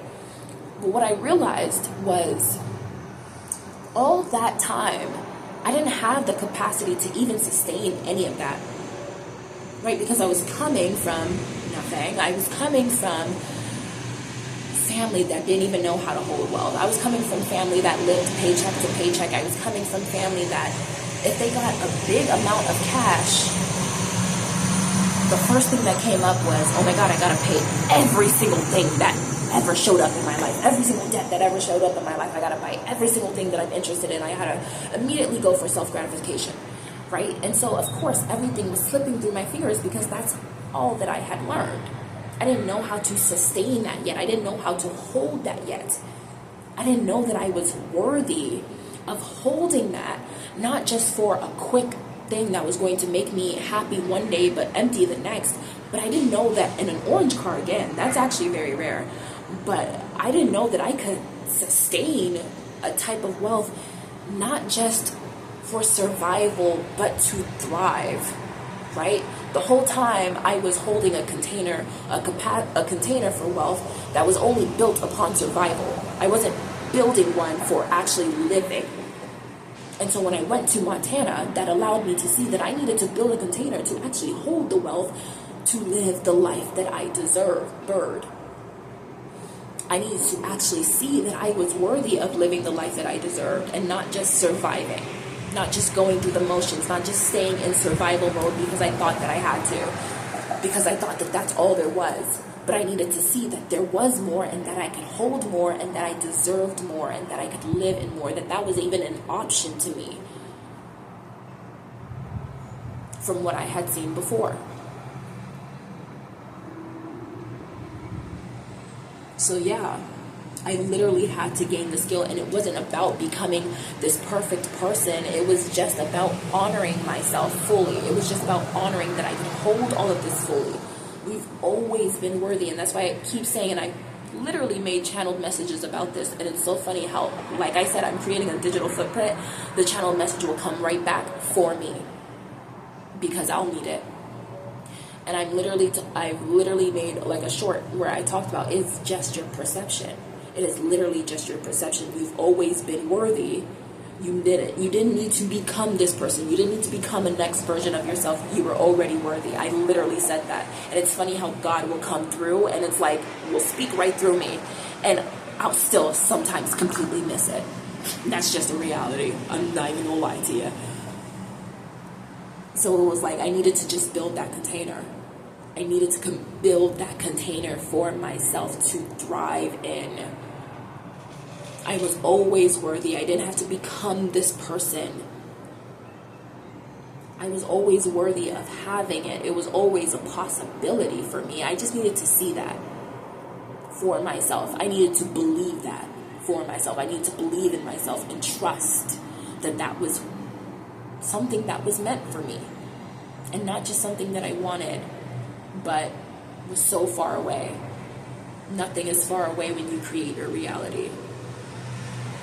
Things can literally show up in thin air. People have manifested people out of thin air, and opportunities and money and gifts and everything, cars, literally out of thin air. So nothing is too far away when things can literally materialize into your reality the second that you decide upon them. So here's the reframe I want you to try on. Not as a fluffy affirmation, but as a grounded truth you can test. I don't receive because I am perfect. Let's go ahead and start over. Let's affirm this. I don't receive because I am perfect. I receive because I am open.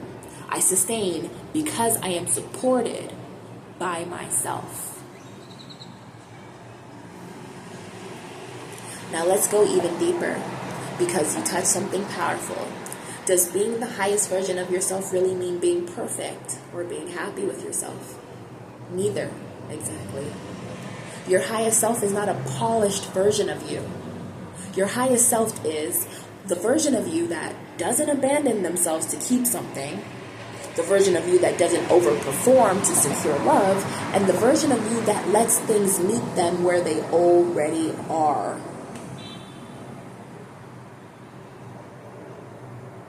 Yeah, you can breathe easy now. You can breathe easy now. Like, I know, like, even myself, like, I've sat there and have visualized this version of my higher self and have made her this, like, version that's so hard to obtain. Like, it has to take years to obtain. And I'm just like, why are you doing that? Why are you doing that to yourself? Why are you not accepting who you are in the moment, and that you are already worthy of that? And you don't have to have a Chanel bag or like, you know, the most clearest glass skin, you know, or this like long flowing lion's mane that just like touches the fucking floor, you know. Like, you don't have to have all of this, you know. I'm even hearing like a chiseled chest. Like, you don't have to have all of this. Like, just you as you are is enough. And you can upgrade into that version if you want to. But that version and the version you are now, there's no difference between them. It's still you.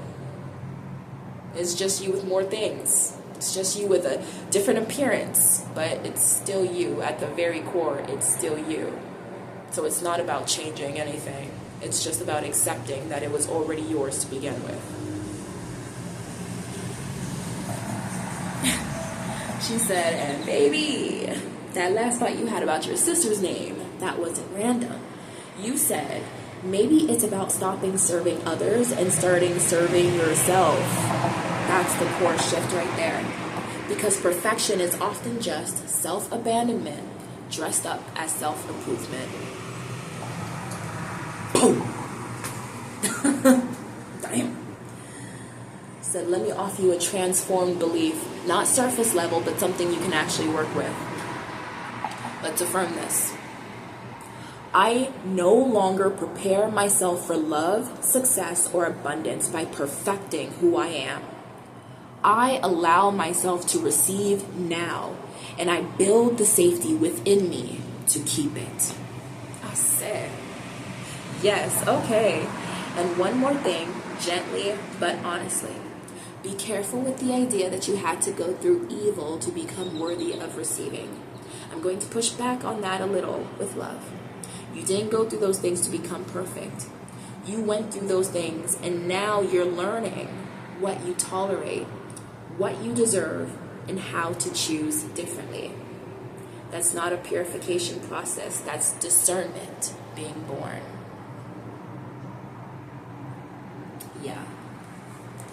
Yeah. Mic drop on that one for real. I think we touched it. I'm trying to see if I have any more thoughts on that. But honestly, that kind of left me speechless.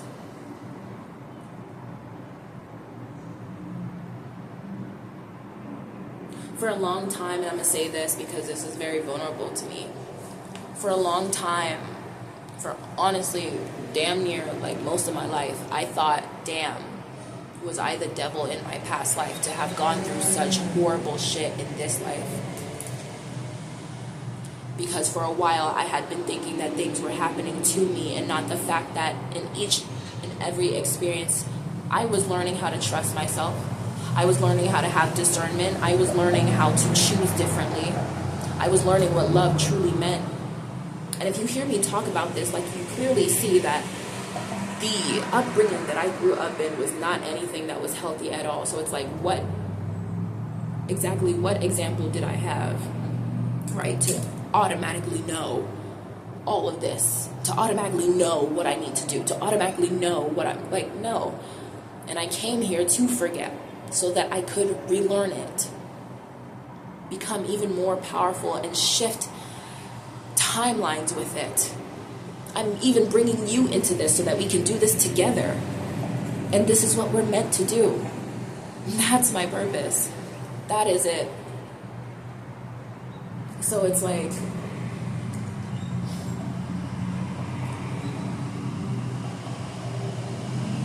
I'm not saying that those things, that I was deserving of those things in any way, shape, or form at all. I've been through more things that people could even think, because I don't look at all what I've been through. But there's a reason why people, think I'm naive, right? Because I look how I do, and I look very young. But I actually have more street smarts than people give me credit for, just because of how much I've been through. But it wasn't so that I could hate where I'm at, and it wasn't so that I could push myself down even further, but it was really so that I could see the power of that. Because nobody could walk a day, nobody could walk 5 minutes in my shoes. They'd be like, take that shit out. Like, they would not be able to. And that's just the truth of it, right? So I have to acknowledge that power. There is power in that, to be able to go through these experiences and be able to alchemize that. And you're watching me do it in real time. There is power in being able to do that. And with that power came responsibility. It came with a new container of what I could enjoy in my life, of what I could allow myself to enjoy. Because me sitting there holding that thought of, oh my God, I must have been the devil in my past life to have all of these horrible experiences, I wasn't even allowing myself to experience any joy. Every day was a battle. Every day was hell, bro. Because I wasn't allowing myself to experience any joy. I was steady just looking at these experiences as if they were just happening to me, breaking me down, and I was just here to suffer. But no, I'm here to learn. I'm here to learn. And the full experience of life, yes, there is pain of it, but isn't that so beautiful? That we have a heart that can feel both pain and love in that same sentence, bro. that same duality, that we hold such duality, bird flying over, that we can see both and feel both pain and love at the same time, that we can feel both grief and new beginnings at the same time, and renewal. That's fucking amazing. I don't know about you, but that shit's fucking rad, bro. I'm amazed. I am actually amazed.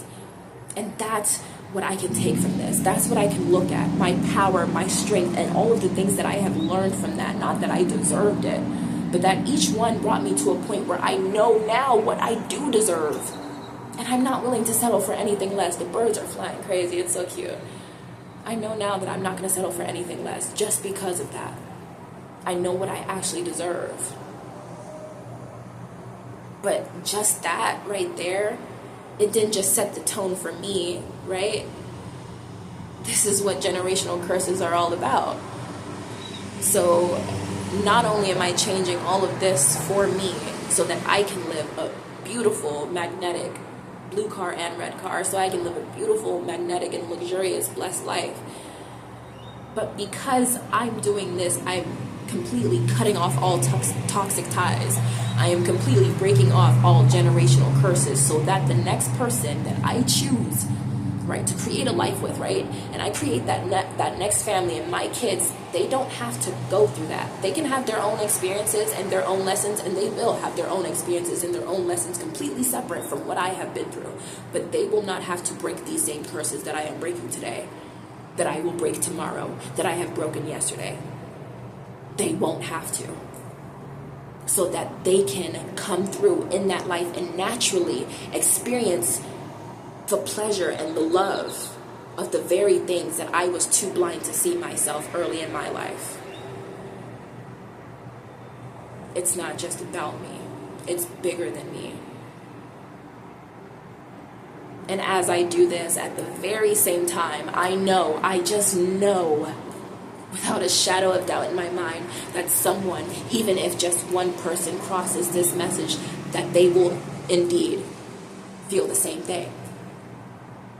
That they will have then broken their curses and will have then changed a generation of theirs. And that's what this is for.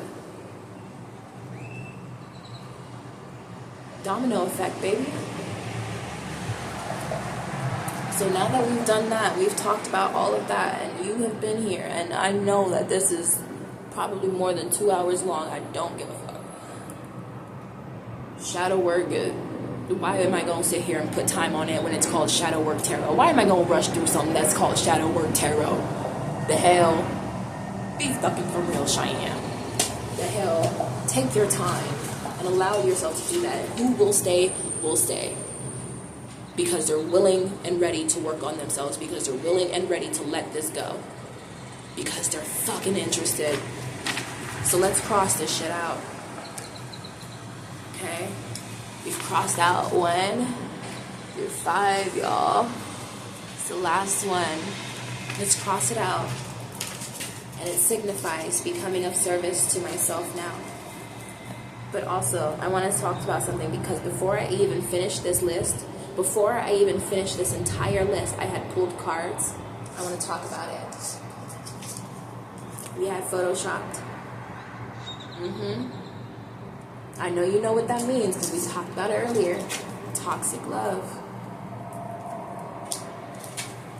Shadow work. Something telling me to read it. Facing hidden fears, exploring darker emotions, accepting imperfections, meet your darker self. And closure. Letting go, ending chapters, emotional release, finally free. Let me also tell you what came out as well. We had love bombing, right? I more so got that was about like all of the energies in my life where I felt like, oh my God, like this was love, and it just wasn't. It just wasn't, and it ended in flames. I felt like that was very much connected to that. But we also had luxury life, status upgrade, and no filter. Speaking your truth, authentic communication, raw honesty. This is how I really feel. Thank you for listening to How I Really Feel, by the way. I really appreciate that. No joke. Sometimes I can't tell, to be honest, how my voice sounds, like how it comes out to people, and I'll have to like say like, by the way, I'm not like joking, like I'm not being like sarcastic or anything, like I'm really being serious. I like have no idea how sometimes my voice is being perceived by others. Isn't that so funny? And I said that for a reason. White car again. I said that for a reason. Because it's not about how anyone perceives my voice. It's about the intention that comes out with it. And what will naturally align will align, and what won't will naturally fall. Number 6.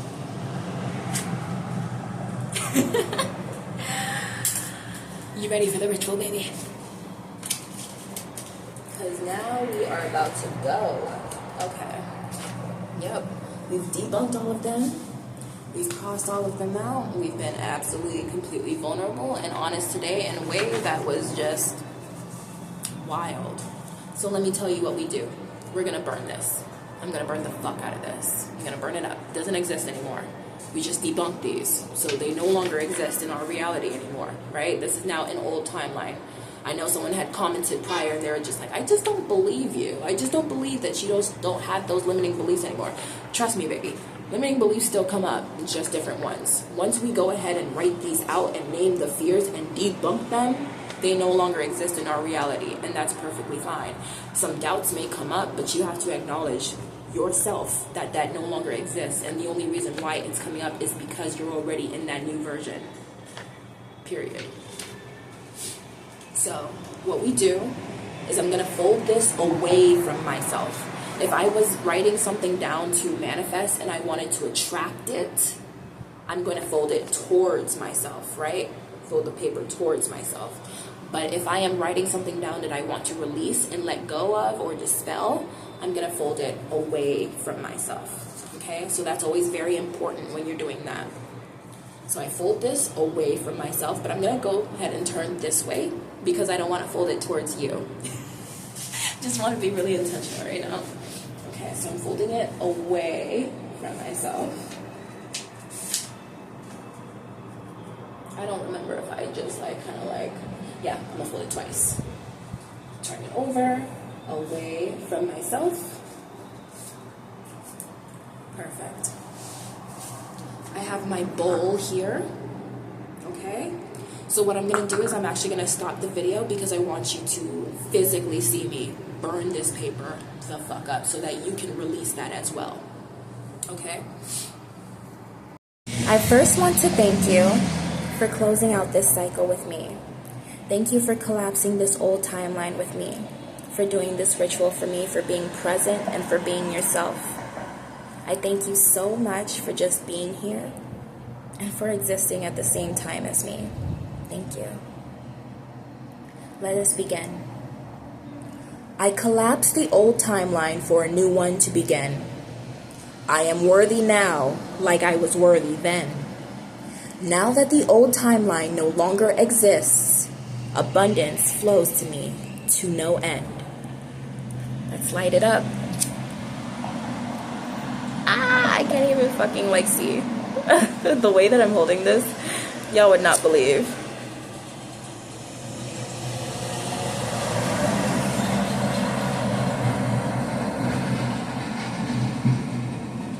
And it is so fucking windy. It's gonna take multiple tries, but bear with me because it will be a beautiful ending.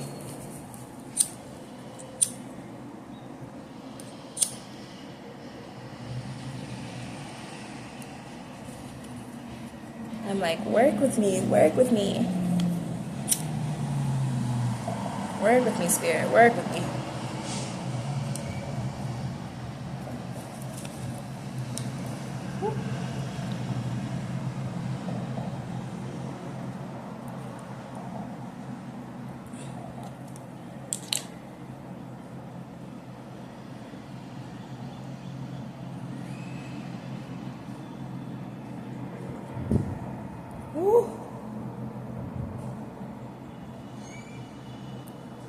Oh,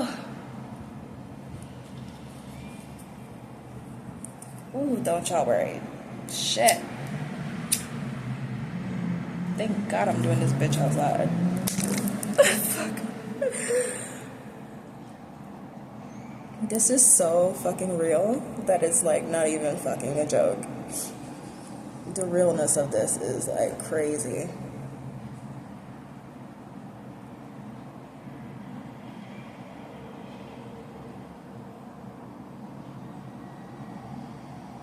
And yet there's actually tears in my eyes, and not just from the smoke.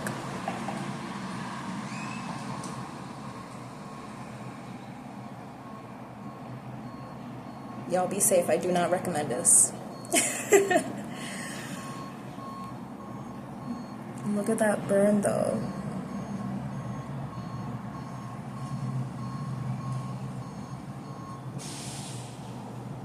And it's like all I ever known has just went up into smoke. What I held on to so tightly no longer exists anymore.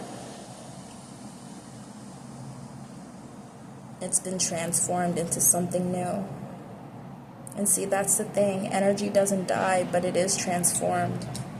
And we took this energy and we burned it. We transformed it into something completely new. Our new beginning. No longer being overlooked. No longer feeling like the underdog. But truly stepping into the version of ourselves that allow ourselves to be seen, heard, and recognized, because we see, hear, and recognize ourselves.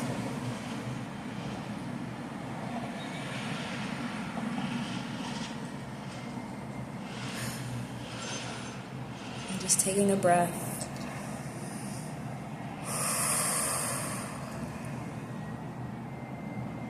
That is crazy.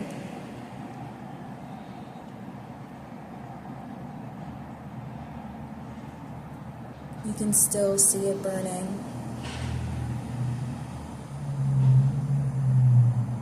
This dirty ass bowl. Oh my gosh. That is me, always trying to crack jokes when it's like a serious moment. And all the smoke is gone. Clap with me. I'm going to get up back on camera. We're going to clap so that we can release this energy now, because I feel like that's very significant. So amazing. Yes, clap with me. Let's release that energy. Let's clear out that stagnant energy.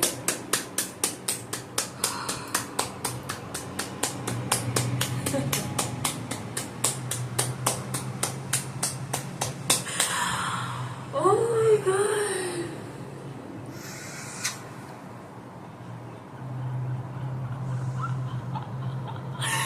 That was so messy. But oh my God. You don't understand how like free I feel right now. Like, this is where the laughter is coming from. And laughter itself literally shifts timelines, literally breaks reality. So that's funny. This was absolutely, oh my God. That is amazing. My hands with you. Oh my gosh. Okay. So amazing. I'm gonna wash my hands with some salt water after this. But oh, actually, before I do that, there we go. Clear out my energy. Clear yours. Close your eyes.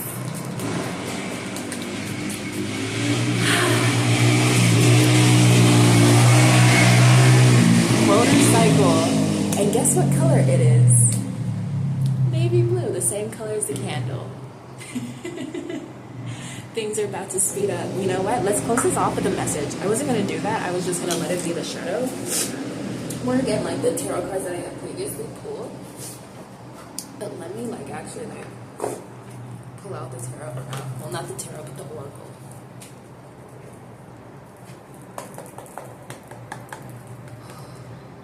about to dump that. Don't worry, I'm gonna dump that off camera. I just don't feel like it. You know what? No. You be part of the process. I'm just gonna dump this over. I'm just gonna pick that up here. Ooh. I'm just gonna dump that over.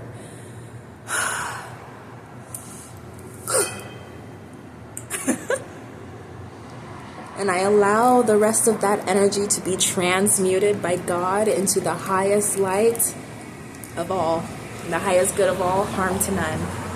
Awesome. Okay. Now that we've done that, I feel complete. Let's close this out with a cute little message.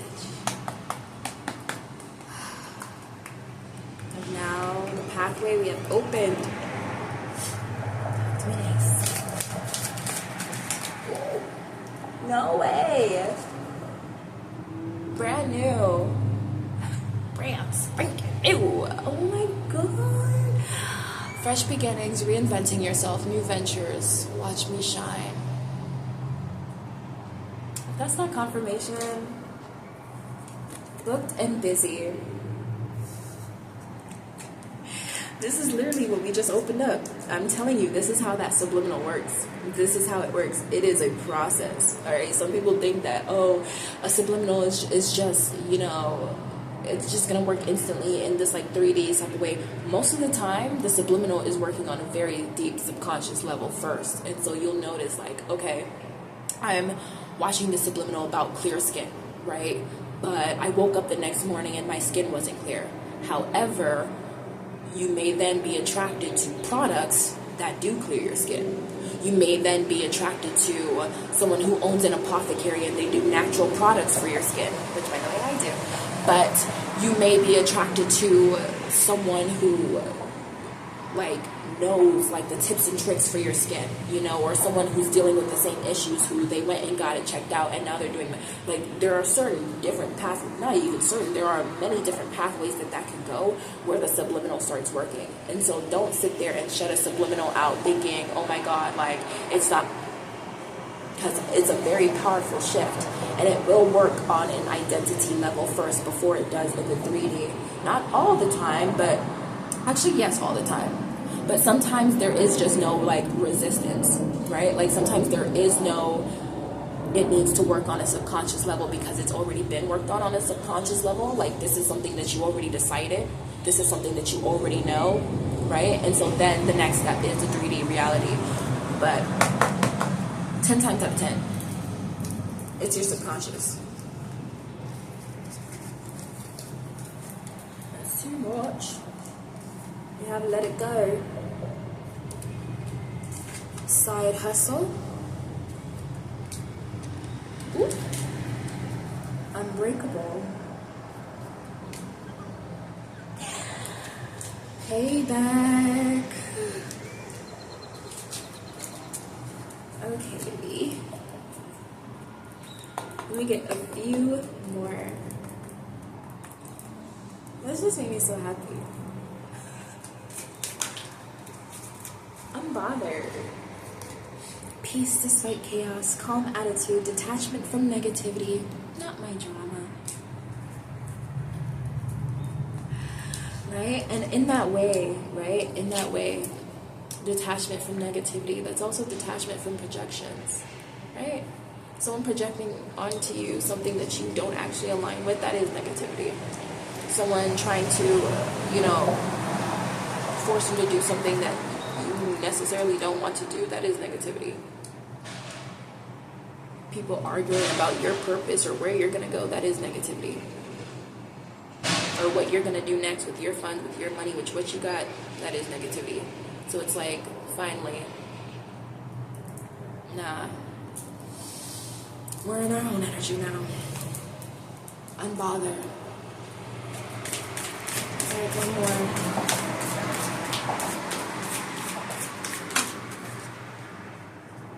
Past life. I want it to come out. I want it to come out. We just, yeah, we just shifted something that took lifetimes. This is direct confirmation of those generational curses that we just broke. And this may have been something that we tried to get right in a past life, and now, this time, in real time, we just got it right.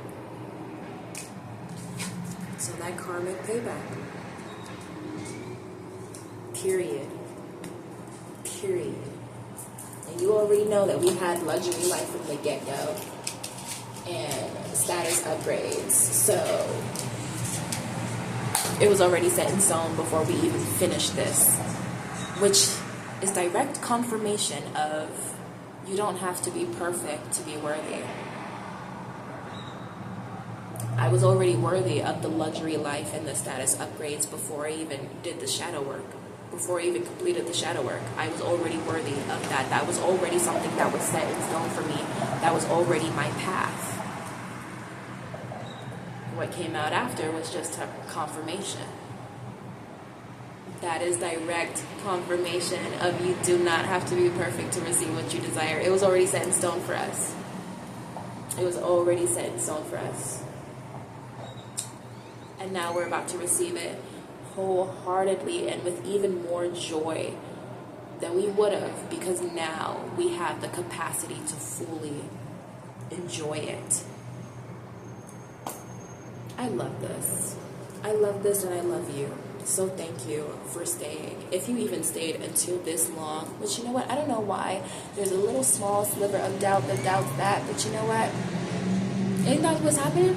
That just meant when we're on a new, and there's hair in my mouth. You put me up. That was so real. Oh, thanks for being real with me. Because you know what, I don't think a lot of people show this, but that's what we're calling in. I honestly, we're going to see a lot more of this. That's a channeled message. We're going to see a lot more of this. People just being wholeheartedly themselves and just showing us the most rawest version of themselves. We're going to see a lot more of that. And that's also part of what I had channeled months prior ago about some of these celebrities and influencers being dethroned. It's all a part of that because these people have held such a facade for a long time.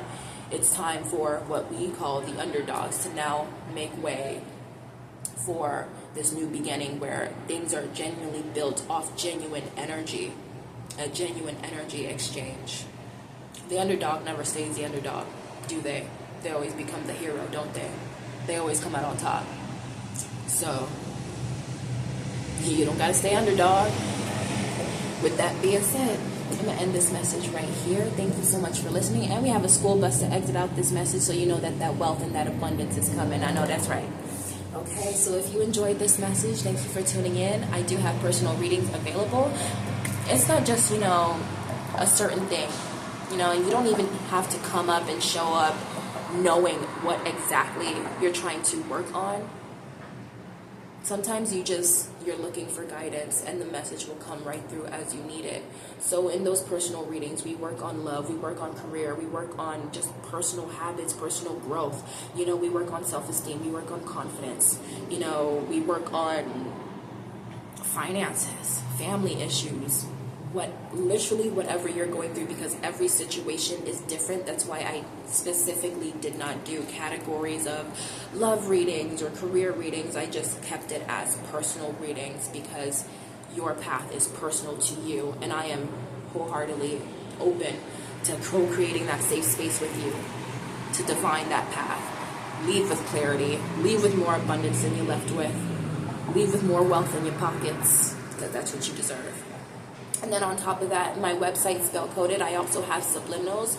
There are channeled subliminals from Neville Goddard, channeled subliminals from Left Eye, Lisa Lopez, okay? There will be more. I do have more coming. But I also have spells, too, that tap into Reiki healing, the energetic healing of knowing that you're being safe to receive. And that really goes into this because we just talked about having that safe container and building, expanding that container.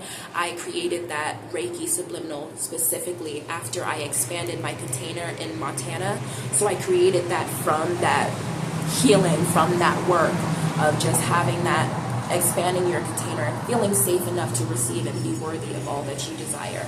I also have some more subliminals that talk about just like life just going your way. And I did just drop that subliminal, which I started with my lucky spell. It's more than a subliminal, it's a spell, but my lucky streak breakthrough glow up spell. Okay, it's the ultimate spell that taps into absolutely everything. I got tired of waiting for shit to fucking work out, so I rewrote the laws of the fucking universe. And if you want to go ahead and tap into that energy, especially while this eclipse energy is so potent and powerful up until the 20th, go ahead and tap into that, because the eclipse price activation is 11/11 right now, but after that eclipse window closes, the price will be divinely guided, be divinely upgraded.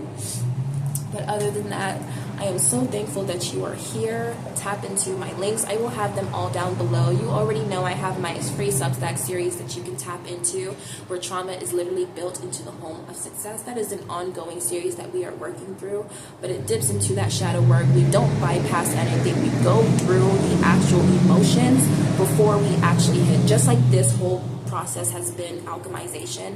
That is the core basis of the work that I do. We alchemize and we transform, because in order to change, we have to first change what is within. And that is not me becoming perfect like we talked about, but truly just changing your perception.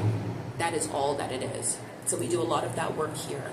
And I thank you so much for coming through. Drop down those comments. Drop down what you feel. If you alchemize something, if you change something, what this made you feel, what your thoughts are. I am curious. Drop down those affirmations below, because I know that you was affirmative with me.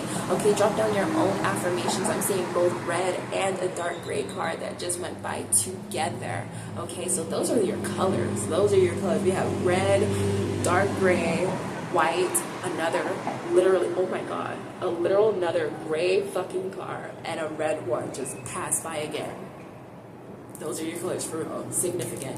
So red, dark gray, white, and navy blue are your colors right now, and representing the significant change that you have just went through, the overflow that you're stepping into. We literally have a red car and a white car that just passed by.